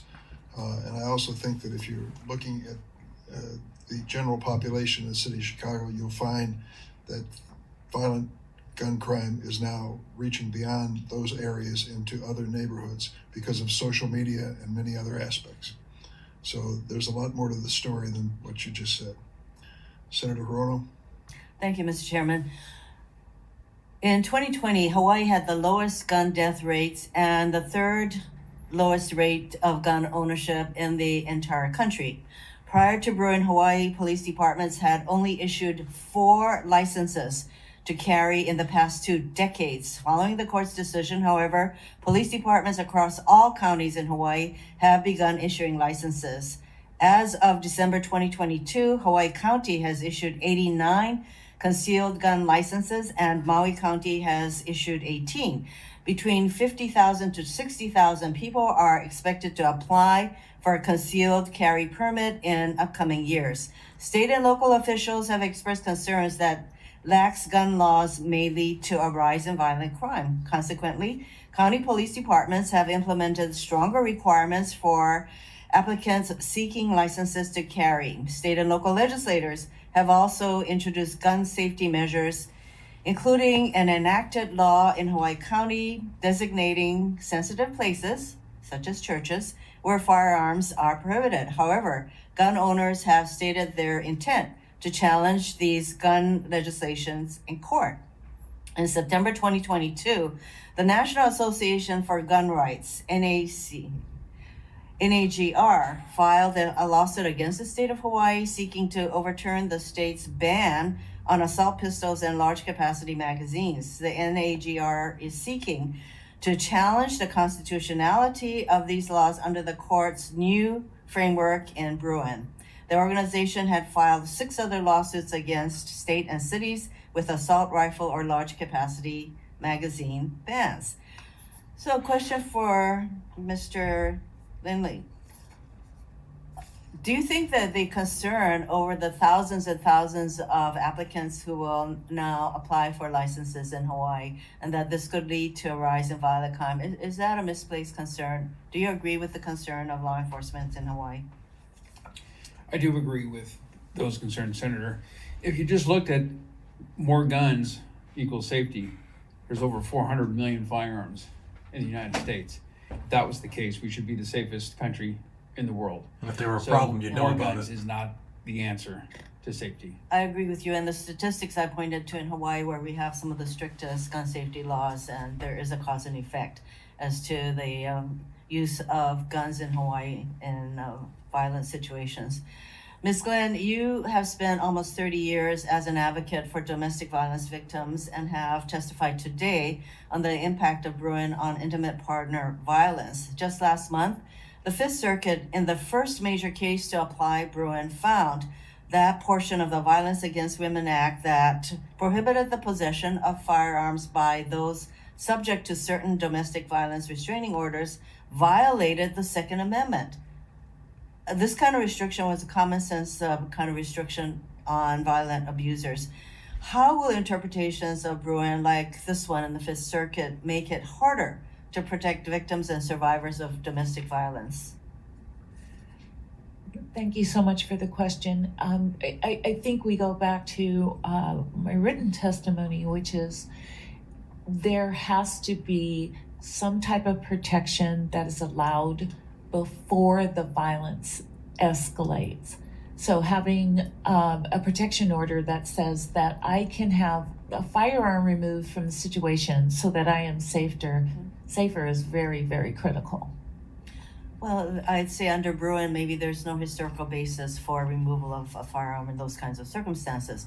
Professor Bruen, I really found it instructive that you said that this decision is transforming the way litigation is looking, and historians are being retained in cases. Justice Barrett and Bruen observed that the flaw of a historical approach to the Second Amendment and in the interpretation of the Constitution is that originalism is far from scientific. I would agree with that, and sadly, though, she went ahead and agreed with the majority opinion in that case. So I wanted to ask you, Professor Bruen, in the wake of Bruen, you examined New York's proposed legislation to require gun owners to have express permission from property owners to carry guns onto their private property, including homes, restaurants, offices, and entertainment venues. Do you think a law like that would withstand a Bruen challenge? So, Senator, that law is currently the subject of litigation, some adverse decisions currently on appeal. There's a fundamental right to keep and bear arms, but it's important to recognize that there's also a fundamental right to private property. And there's nothing in the Constitution that says that the right to keep and bear arms has to trump the private property rights of other people. And so one of the things that that law does is it switches the default. Private property owners always have the ability to exclude people who are carrying a gun if they don't want that person on there. All it does is switches the default about who has to ask who about the private property owner's preferences. I applaud New York for their approach. And by the way, before Heller, which was a 2008 decision, there was no explicit, in my view, right for individuals to own guns and also to own whatever the guns they wanted. Heller is a 2008 decision. How did we get along with the Second Amendment before then, I say? Thank you, Mr. Chairman. Thanks, Senator Rono. Senator Cornyn? Thank you, Mr. Chairman, and Trader. I appreciate a legal seminar as much as anybody. But what I'd like to see, whether we can get some agreement on some basic principles. Red flag. First of all, Ms. Swearer, do you believe a law-abiding citizen is a threat to public safety because they exercise their Second Amendment rights to keep and bear arms? Statistically, no, Senator. Law-abiding citizens are not a threat to public safety. They are overwhelmingly not responsible as a driving force behind criminal gun violence. Well, one area that we're in this very, what can be a controversial topic, where I think we've been able to find some consensus is on the importance of background checks to make sure that people who are prohibited under existing law from purchasing or possessing firearms, namely people with criminal convictions, people with mental health commitments and the like. This has been one area where we have been able to find some consensus. A couple of years ago, we passed a bill called Fix NICS, which was after the Sutherland Springs shooting, where the Air Force had failed to upload criminal convictions of the shooter into the NICS background check system. Several of us went recently to Clarksburg, West Virginia, to see how the FBI is conducting the background check system, and it is pretty impressive. More recently, as the chairman mentioned, or others mentioned, we were able to find some common ground on the Bipartisan Safer Communities Act.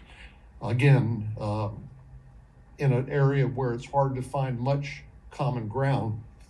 But I just want to update my colleagues on exactly what has happened so far with this, for example, the enhanced background check for gun purchasers between the age of 18 and 21. Unfortunately, it's a cohort of individuals who are disproportionately impacted by this profile or disproportionately part of a profile that characterizes shooters from Adam Lanza at Sandy Hook to the shooter in Uvalde more recently. Using the enhanced background check authority that Congress passed in the Bipartisan Safer Communities Act, so far, the background check system has identified 101 potential transactions where juvenile records, which are now subject to the background check system, have disclosed individuals that have are either convicted felons, drug users, or those with mental health adjudications who otherwise, had they been an adult previous to that statute, would have already been prohibited from purchasing a firearm. At the same time, 98.5%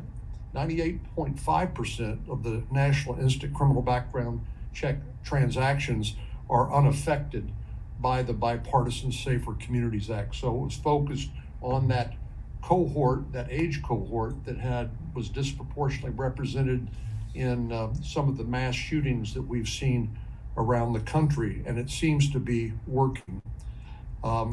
Likewise, some of the additional penalties that we included for straw purchasing of firearms and trafficking in firearms has led to 30 indictments so far, just in the brief few months it's been in effect. Indictments of gang members, cartel members, and other violent criminals. Mr. Manguel, let me ask you, I thought you made a really important point about how what parts of the communities are affected by gun violence and others that are not as affected as dramatically, and how communities of color and where there's lower income levels are disproportionately affected. You're familiar, I'm sure, with Project Safe Neighborhoods, are you not? No, I don't think I am. Okay. Well, Project Safe Neighborhoods is a targeted effort, which you seem to allude to there, where you go after targeted enforcement of convicted felons and people who cannot legally possess firearms, and you prosecute those cases using the mandatory minimum standards under federal law to keep those individuals off the street. Is that a sort of targeted effort that you think might address this, what you identified in terms of where this is a big problem and where it's not as big or as urgent a problem?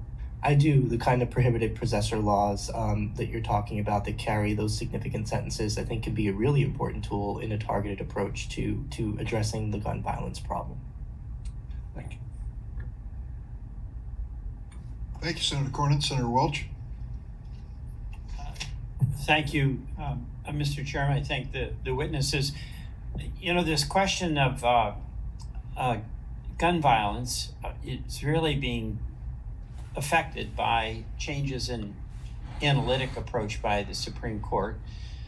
The changes in the analytic approach by the Supreme Court, in my view, has resulted in a significant threat to the legislative prerogatives and a imbalance in the checks and balances that are so essential to the well-being of our democracy. The historical approach that the Supreme Court is taking to many, Senator Whitehouse, of course, is leader of the subcommittee, has been a leader on this, is in my mind, is creating the significant, not potential, but the significant reality of the court essentially bootstrapping opinions to get to the result that it wants, and interfering in the legislative prerogatives and responsibilities that a legislature has to protect the well-being of its citizens.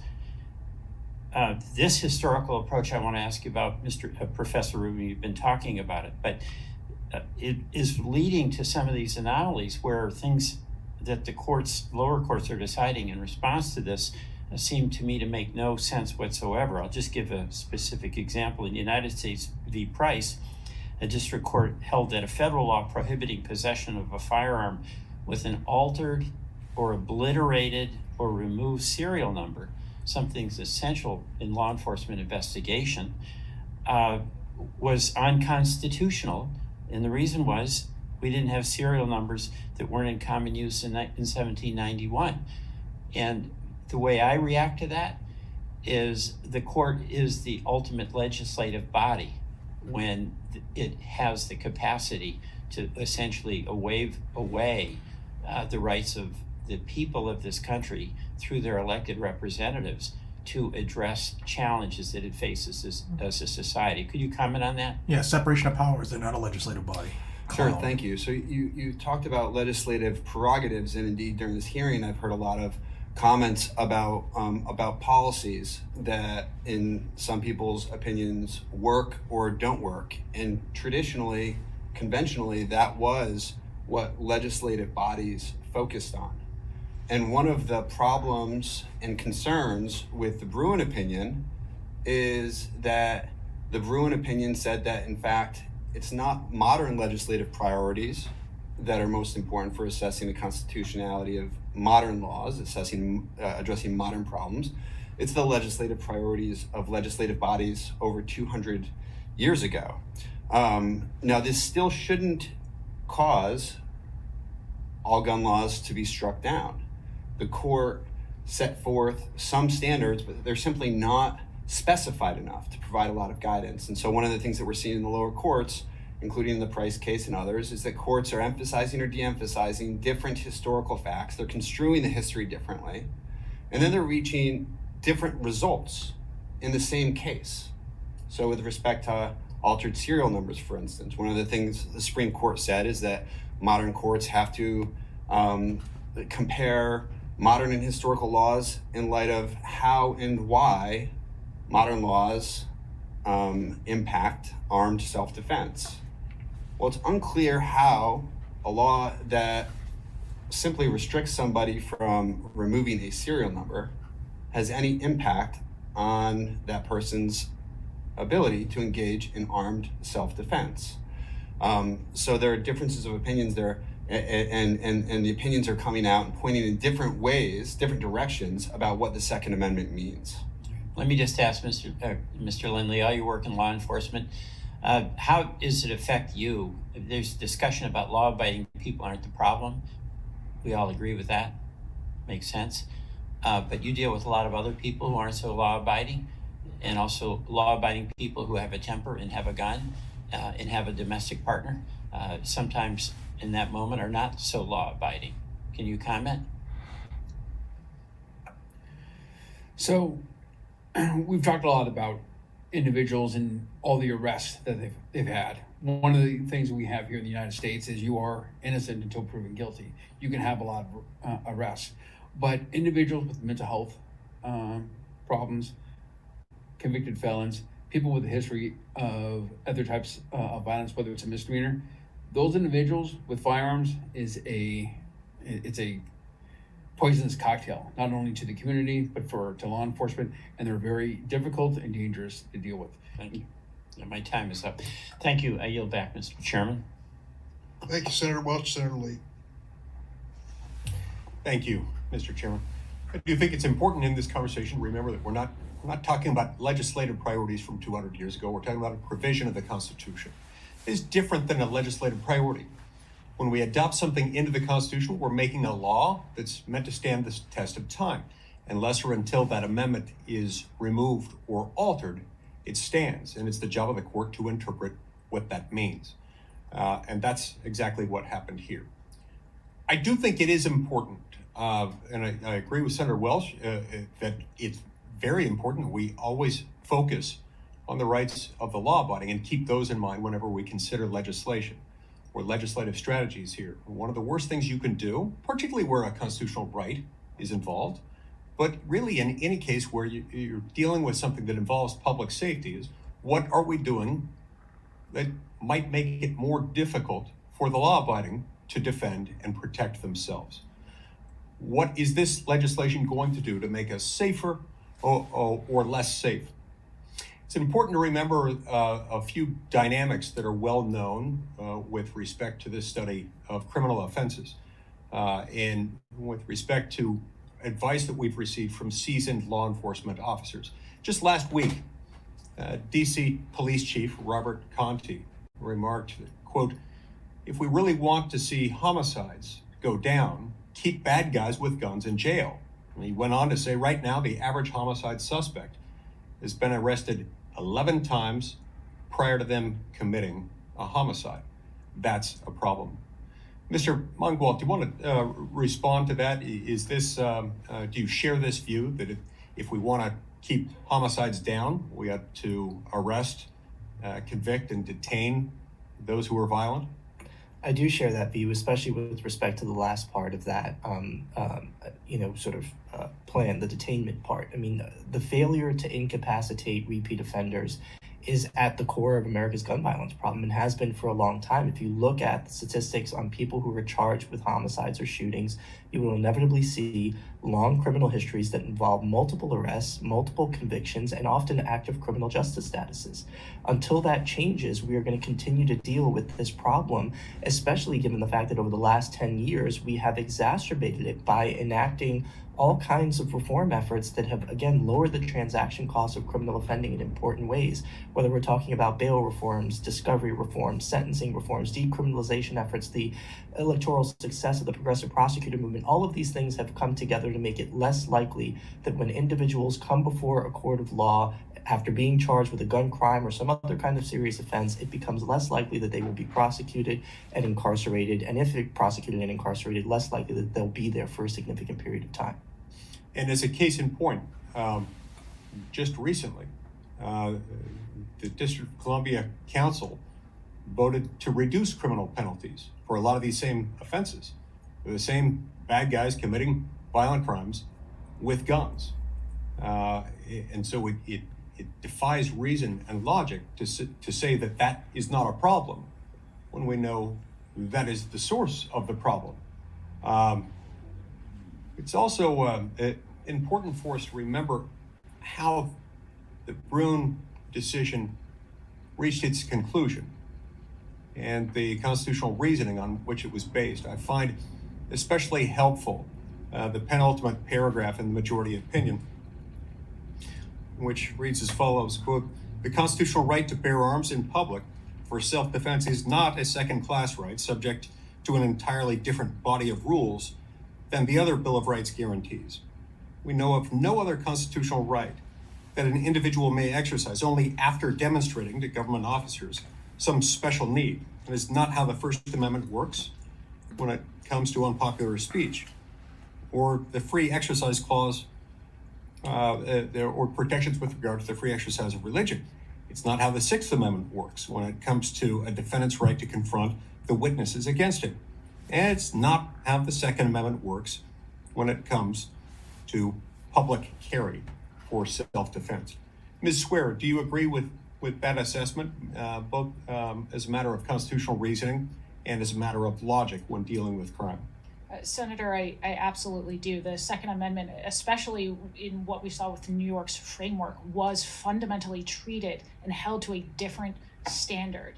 You essentially had millions of residents who were told, regardless of what the text says, you might have a right to keep, but you don't have a right to bear arms the second you leave your home, which renders toothless that unalienable natural right to self-defense on which the Second Amendment is based. And so certainly for those residents in New York and the 7 other states with those types of public carry frameworks, their rights were being treated and held to a second-class standard.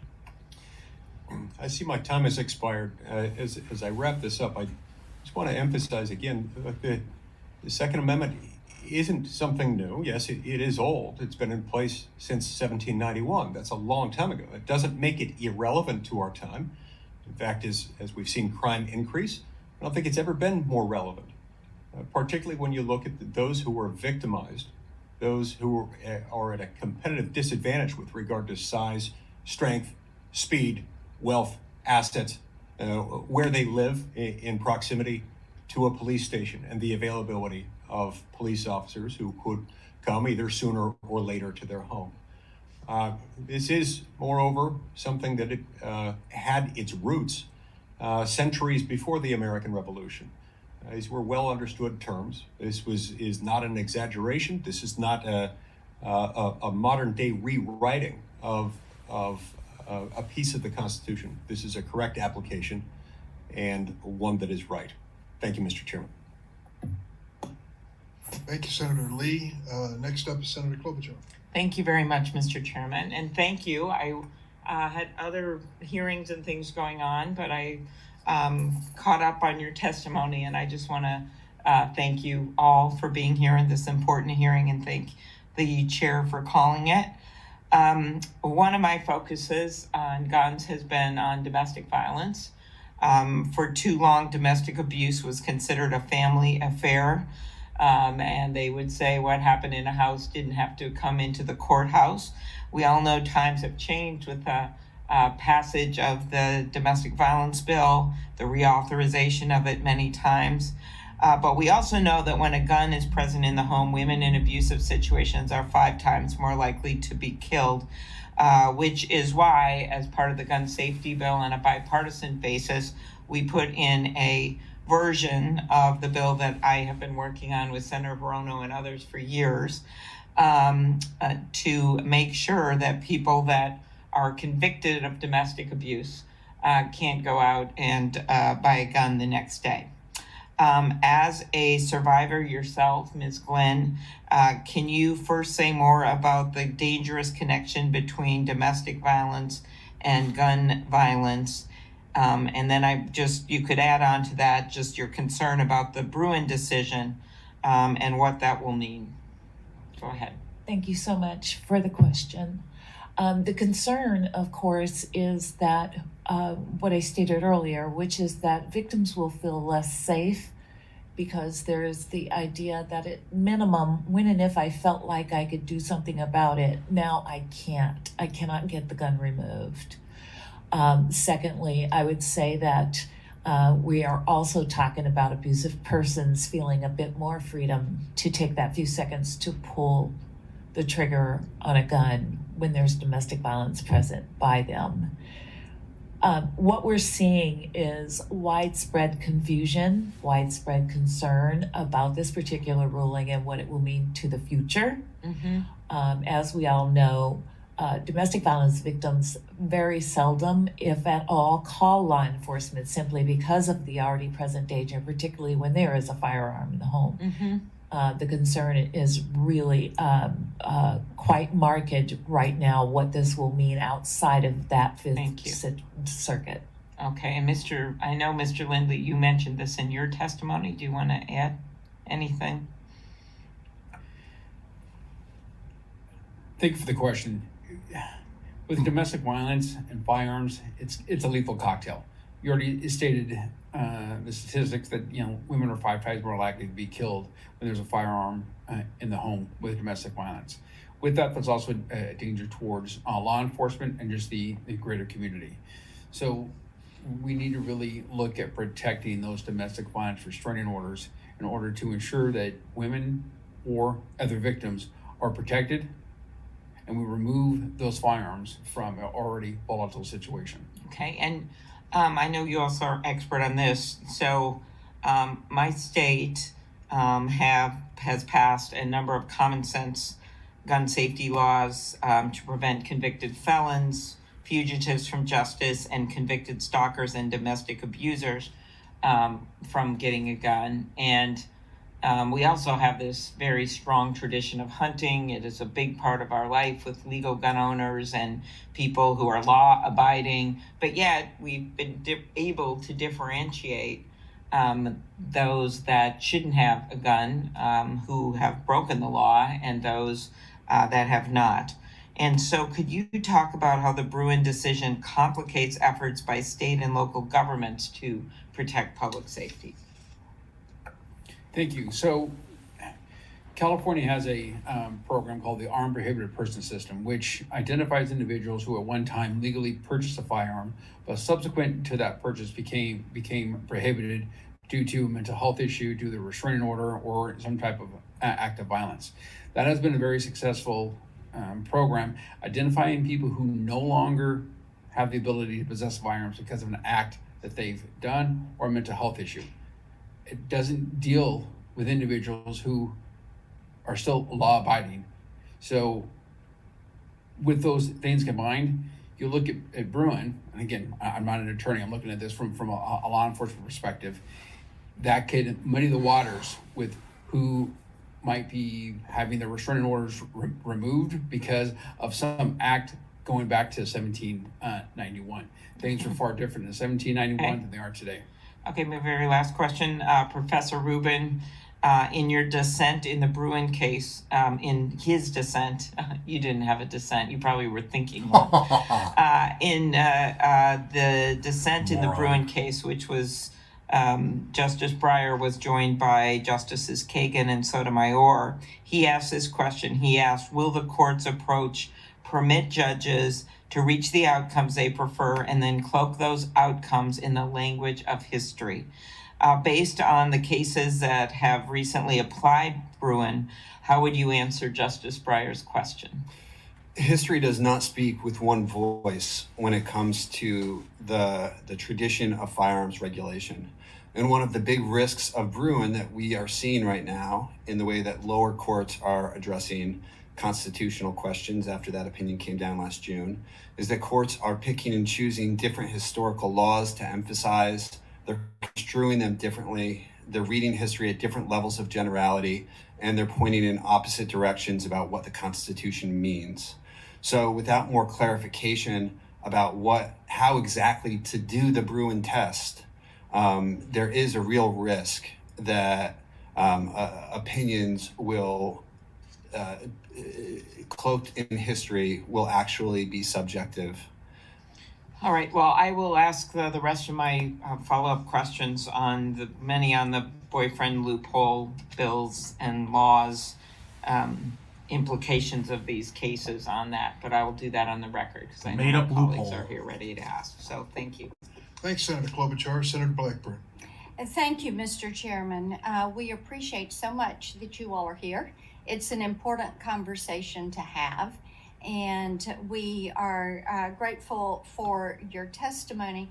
You know, the chairman said he just couldn't square why some people would purchase guns or have guns. What I can't square is why we have prosecutors and judges who are letting criminals back out on the streets and not holding people who have committed crimes. And that's letting people that shouldn't have a gun get a gun. So let me ask, Mr. Lindley, let me start with you. Do you know who Jack Wilson is?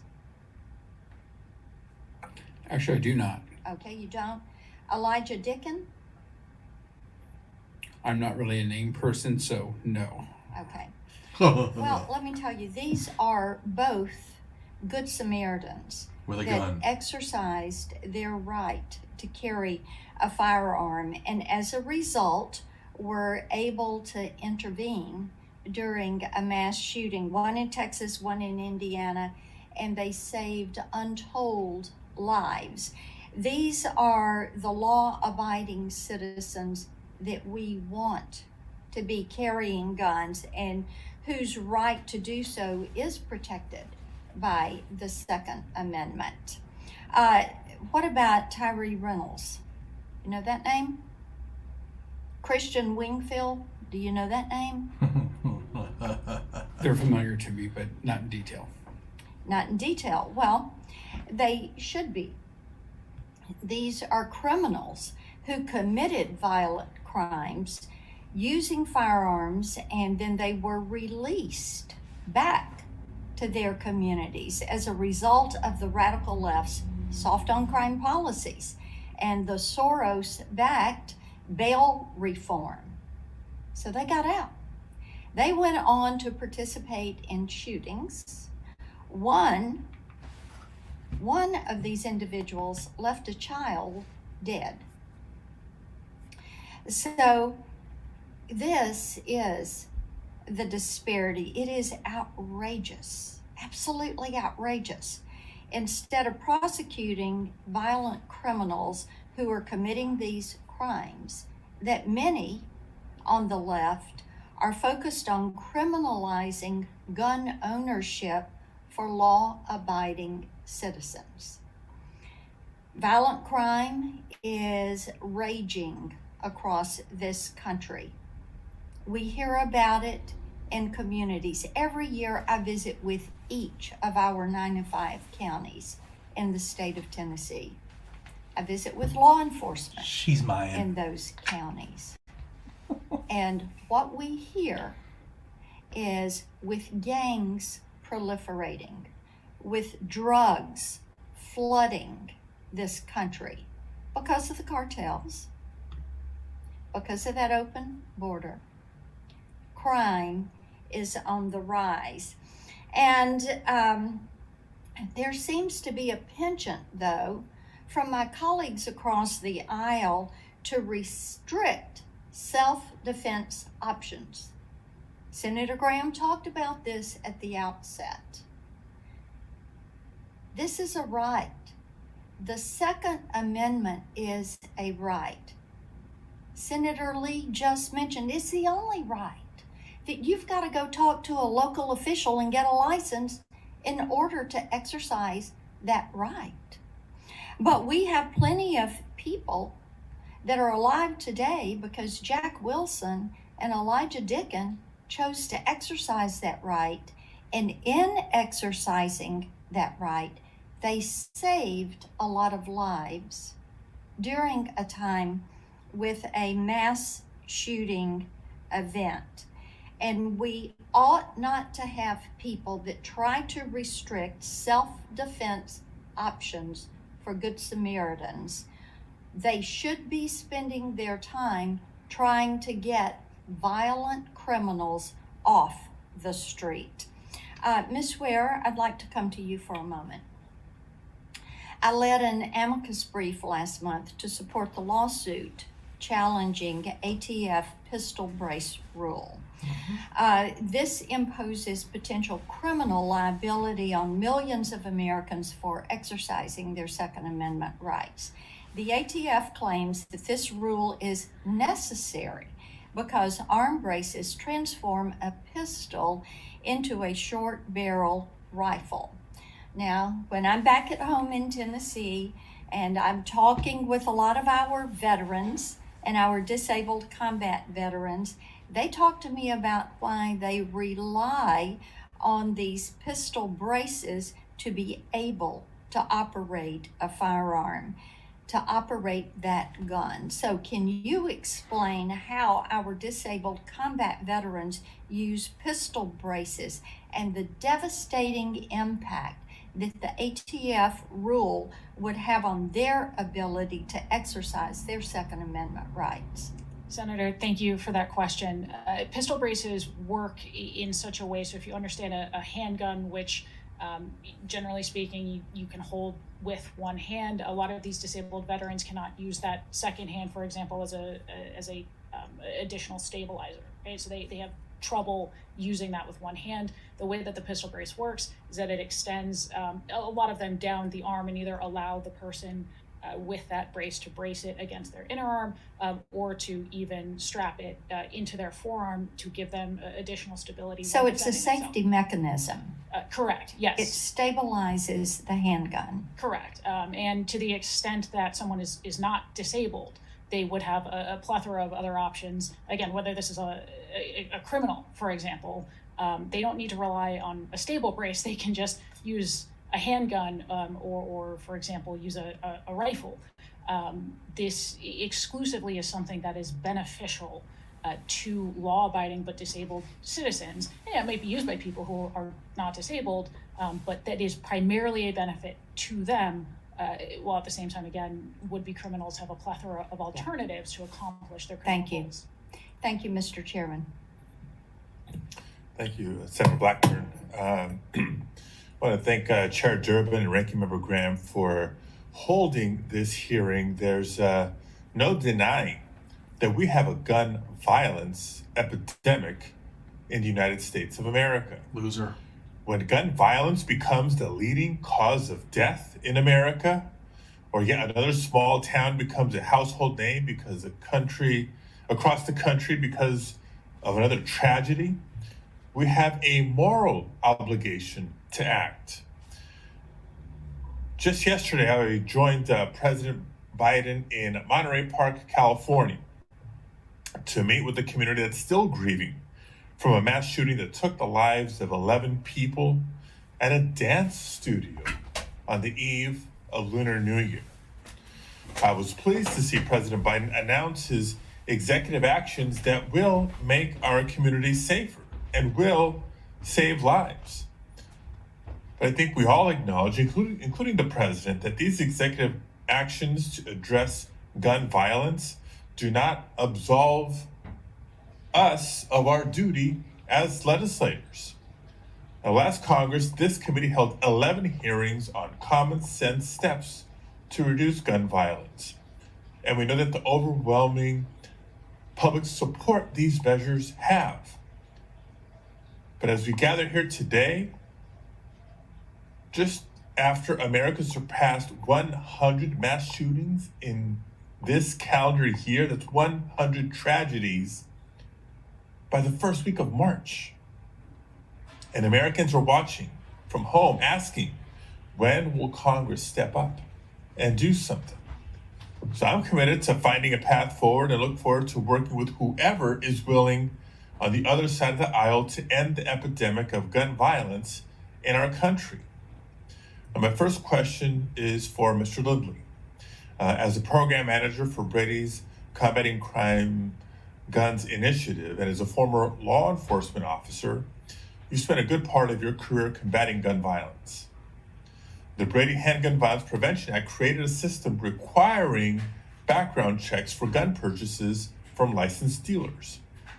And yesterday, President Biden announced a new executive order directing the Attorney General to ensure that gun dealers are following existing laws concerning background checks, highlighting the role gun dealers have in limiting the proliferation of guns in our communities. Are you concerned that the Bruen decision will lead to looser gun laws, and in particular surrounding the registration of firearms, and then undermine our efforts to improve safety? Thank you for the question, Senator. Absolutely. Again, I'm not an attorney, so I can't see the future when it comes to legal issues. That's okay. I'm not one either. But if you look at some of the things that have been put into place, especially with the Brady background check process, it didn't go far enough back in the 90s. So we do have to look at universal background checks, something that California has put into place and has been very successful with. You also look at limiting, if not, outlawing new purchases of assault weapons and high capacity magazines. Again, something that California has put in and has been successful over the years. Thank you. And I don't mean to make light of the fact that you're not an attorney, nor am I. Trust me, we hear from a lot of attorneys in this committee. There's a lot of attorneys on the committee. But I do want to uplift your perspective with your law enforcement experience to this conversation. Now, as a former law enforcement officer, you've experienced the epidemic of gun violence firsthand. And I think you'd agree that the Monterey Park shooting was simply a high-profile example of the epidemic that we have in this country. I mean, in a span of 8 days surrounding that one incident, California experienced at least 2 more. In your opinion, what role does the availability of large capacity ammunition magazines and semi-automatic assault weapons play in the gun violence plaguing our nation? Again, after almost 30 years in law enforcement, seeing far too many victims, far too many mass shootings. And when you look at the lethality of semi-automatic weapons, especially assault weapons, coupled with the high capacity magazines, it makes it very difficult for the victimology. If you look at how many people can be shot in that time frame with a 30-round magazine as compared to a 10-round magazine. And we've seen instances here in California that an individual who went in, did a mass shooting, but had a lower capacity magazine, had far fewer victims. But individuals usually have to wait until the person reloads until they engage and try and disarm the individual. A lot of different victims can take place between 10 rounds and 30 rounds. Or, let's say in Las Vegas, 50 or 100 rounds. Thank you very much. Love to have some follow-up questions here, but at this point, I'll turn it over to Senator Blumenthal for his questions. Thanks very much, Senator Padilla. Thank you all for being here. Thank you to the advocates who have joined us today, and I want to thank Senator Padilla and other members of the committee for their steadfast support of measures that will stop that epidemic of gun violence. These measures are made vastly more difficult by the Supreme Court's decision in Bruen in ways that we have no way of knowing at this point, because Bruen remains an inchoate and deeply frightening potential obstacle to common sense measures. I could talk about a great many of them, but I want to focus on safe storage laws, known in Connecticut as Ethan's Law. Our law is named after a young man who... The Green Goblin right there. ...was killed when he was accidentally shot by an unsecured firearm. Ethan Song was a teenager at the time, and the firearm had been stored in a Tupperware box in a closet alongside the ammunition and keys to the gun lock. Ethan's Law passed in Connecticut, but we know across the country 4.6 million minors live in households with at least one loaded and unlocked gun. An estimated 54% of gun owners don't lock all of their guns securely. Ethan's Law simply requires that guns be safely stored. Doesn't take away a single gun, doesn't look at who owns the gun, doesn't provide any ban on any type of gun. It simply says if you have a gun, you should save storage, safely store that gun. So I would like to ask Professor Rubin, based on the Bruen decision, whether that kind of law would be constitutional under the court's apparent reasoning that there has to be some historical analog on which any kind of law is based under the Second Amendment. Thank you, Senator. So as you mentioned, there's a lot of uncertainty right now about what Bruen means and how it will apply to specific gun laws, including that one. Before Bruen, safe storage laws fared very well in the courts. And after Bruen, the question will be, first, whether or not the storage of a law or laws about storage fall within the plain text of the Second Amendment. That's an open question. And then the second question that will be asked is whether or not they have historical analogs. And it's a challenging one. It's a good example of the challenges that courts have now. Because back in the framing era, the guns were largely muzzle-loaded black powder guns that were not kept loaded or carried loaded because of the risk of misfire. There were laws about storage back then. For instance, there were laws in the city of Boston and other places about storing gunpowder separate from the firearms, but those were because there was a risk of fires. It was a different time with different problems, and the policymakers back then addressed the problems that existed. Today, the problems, as you mentioned, are different than the problems back then, and a lot will depend on how flexibly courts look to historical laws like the Boston safe storage law, and how they relate them to today. And it's very much an open question. But one thing is for sure that the court did say that a lot of regulation is still permissible under the Bruen standard. I think your point is very important, that an analog means exactly that it doesn't have to be exactly the same. And the laws, for example, that you cited in Boston requiring safe storage of some of the materials used in firearms or firing weapons, perhaps provide that kind of analog. And today the risks may be different. In fact, gun deaths have recently surpassed any other kinds of deaths affecting children. Gun violence is the most common cause of child death in the United States. today, an estimated 8 children and teens are killed, unintentionally injured or killed due to an unsafely stored firearm. So the risk may be different, but the analog is the same insofar as it says risk can be taken into account in requiring safe storage. And that's absolutely correct in terms of how courts are going to have to apply Bruen in light of changed circumstances. And one of the problems that I've seen in opinions that have come out after the Bruen decision is that courts, in effect, are looking for dead ringers. A lot of courts are sidestepping the analogical exercise altogether and just looking for dead ringers. Well, that's not how analogical reasoning works, and in fact, historical laws are going to have to be viewed at a relatively high level of generality, flexibly, in order to accommodate the reality of change over time. Well, thank you very much. Thanks, Mr. Chairman, for having this hearing. I'm going to continue to advocate Ethan's Law at the federal level and other measures that I've introduced here, trying to encourage the courts to interpret Bruen expansively, because it really is a matter of life and death, and I commend President Biden for taking the action he did yesterday. Thanks. Thanks, Senator Blumenthal. I want to apologize personally and for the committee. Our coming and going has a lot to do with things beyond our control.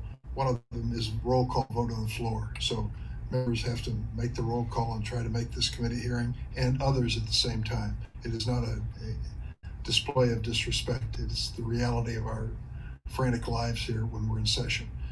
But your testimony has been very important and very valuable. Professor Rubin, I was just trying to think, if we use the same standard of Bruen, of historical analog, we have a hearing coming up on social media and the internet, and I'm trying to imagine how we would do such a thing in light of the First Amendment, speech and press, and what we would be guided by. What really was the state of social media in 1791 or 1868? I think it's ridiculous on its face. And you wonder why the court, particularly Justice Thomas, who has his own peculiar view of the Constitution, wonder why the court is buying it in this instance. Do you know what the end goal was, the real reason? Not the good reason, historical analog, but the real reason? I don't know about the intentions of justices, obviously. One thing that happened before Bruen was that the courts were applying doctrine pulled from First Amendment cases. Heller cited First Amendment jurisprudence repeatedly. In the First Amendment context, we do not solely decide cases on the basis of history alone. Rather, history is one input, but so are contemporary costs and benefits. So to your point about social media or other First Amendment issues, the Supreme Court has said, for instance, that child pornography is not protected expression under the First Amendment. And in arriving at that decision, they were not looking for analogs in the founding generation. This is a unique test that has been put forward for the Second Amendment. Senator Lee talked about the constitutional language standing the test of time. We might engage in an exchange as to whether or not the original language of the Constitution stood the test of time on the issue of women voting, on the issue of slavery, on the issue of property landowning males being primarily the voting populace at the time.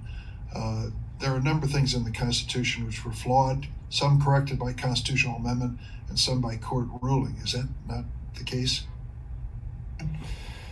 That's true, and the Supreme Court in Bruen said that the Second Amendment is to withstand the test of time and change over time. And the question right now is how to do the Bruen analogical exercise in a way that will respect the reality of the fact that things were very different back in the 1790s than they are today. A lot of the problems that we have with respect to firearms and weapons today would have been unimaginable at the founding. So of course they weren't legislating on those issues. And yet our task, the task of courts and litigants today is to draw analogies between that time and now. I wonder how our founding fathers would have reflected on a chilling milestone as we surpassed 100 mass shootings. They would have hung your ass. Over a week ago. That's more than one a day. We ended last year with 647 mass shootings, which means four people were shot or killed in an incident. 647 last year, almost 2 a day, and more than 44,000 people overall killed by gunfire. It appears the proliferation of weapons in America has not brought peace to our streets, but just the opposite. And that's what I've witnessed many times over. So I thank you all for being here today, and I thank you for your testimony. The hearing record will remain open for a week for statements and questions.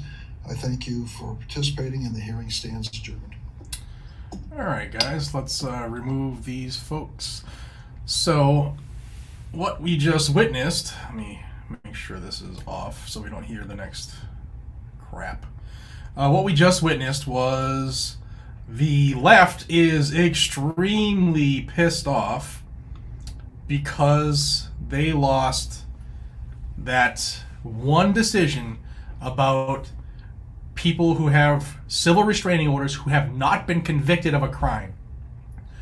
That case I covered here, you can't lose your rights if you haven't been convicted of a crime. Just because you've been alleged to have done one, whether it be, in this case, a domestic violence issue, or money laundering, or visiting Epstein's Island. Just because you have been alleged to have done it doesn't mean you have done it yet. Therefore, you cannot pay a penalty for something that you have not been convicted by a jury of your peers. That is what the Constitution set up a long time ago. And they always, the left, always come to the defense of criminals, but they never come to the defense of the legally armed Americans. They never come to the defense of the people who are doing it the right way, because that's where they get their big government funding ideas from. So I hope you guys and gals will be 2 hours and 13 minutes almost. I hope you got something out of this. I wanted to bring this to your attention because this is the BS that happens every day in Congress about all of our rights, not just the Second Amendment. And I want to bring this out more and more. And if it's something you're interested in, let me know in the comments down below. And thanks for your time, guys. Until we see each other again, be safe, stay vigilant, and carry a gun to keep you, your friends, your family, your community safe. And I was serious. If you really want to see the people that we had names in the comments, you want to see some solid people on those panels, then reach out to the committees and put those names in their ears. You know, I would have loved to square off against that walrus cop, because I also was on the job, and I'll tell you that guns save more lives, and that dude doesn't know what the hell he's talking about. I would just love the opportunity to show up there in a t-shirt and jeans and not be in a smug suit and just drop bombs on him like my senator, Mrs. Blackburn. Guys and gals, till we see each other again, be safe, stay vigilant, carry a gun to keep you, your friends, your family, your community safe. I will see you all on the next one. Have a fantastic day, and I'll drop another video in a little bit about the PLCAA and why they keep lying about it. Take care.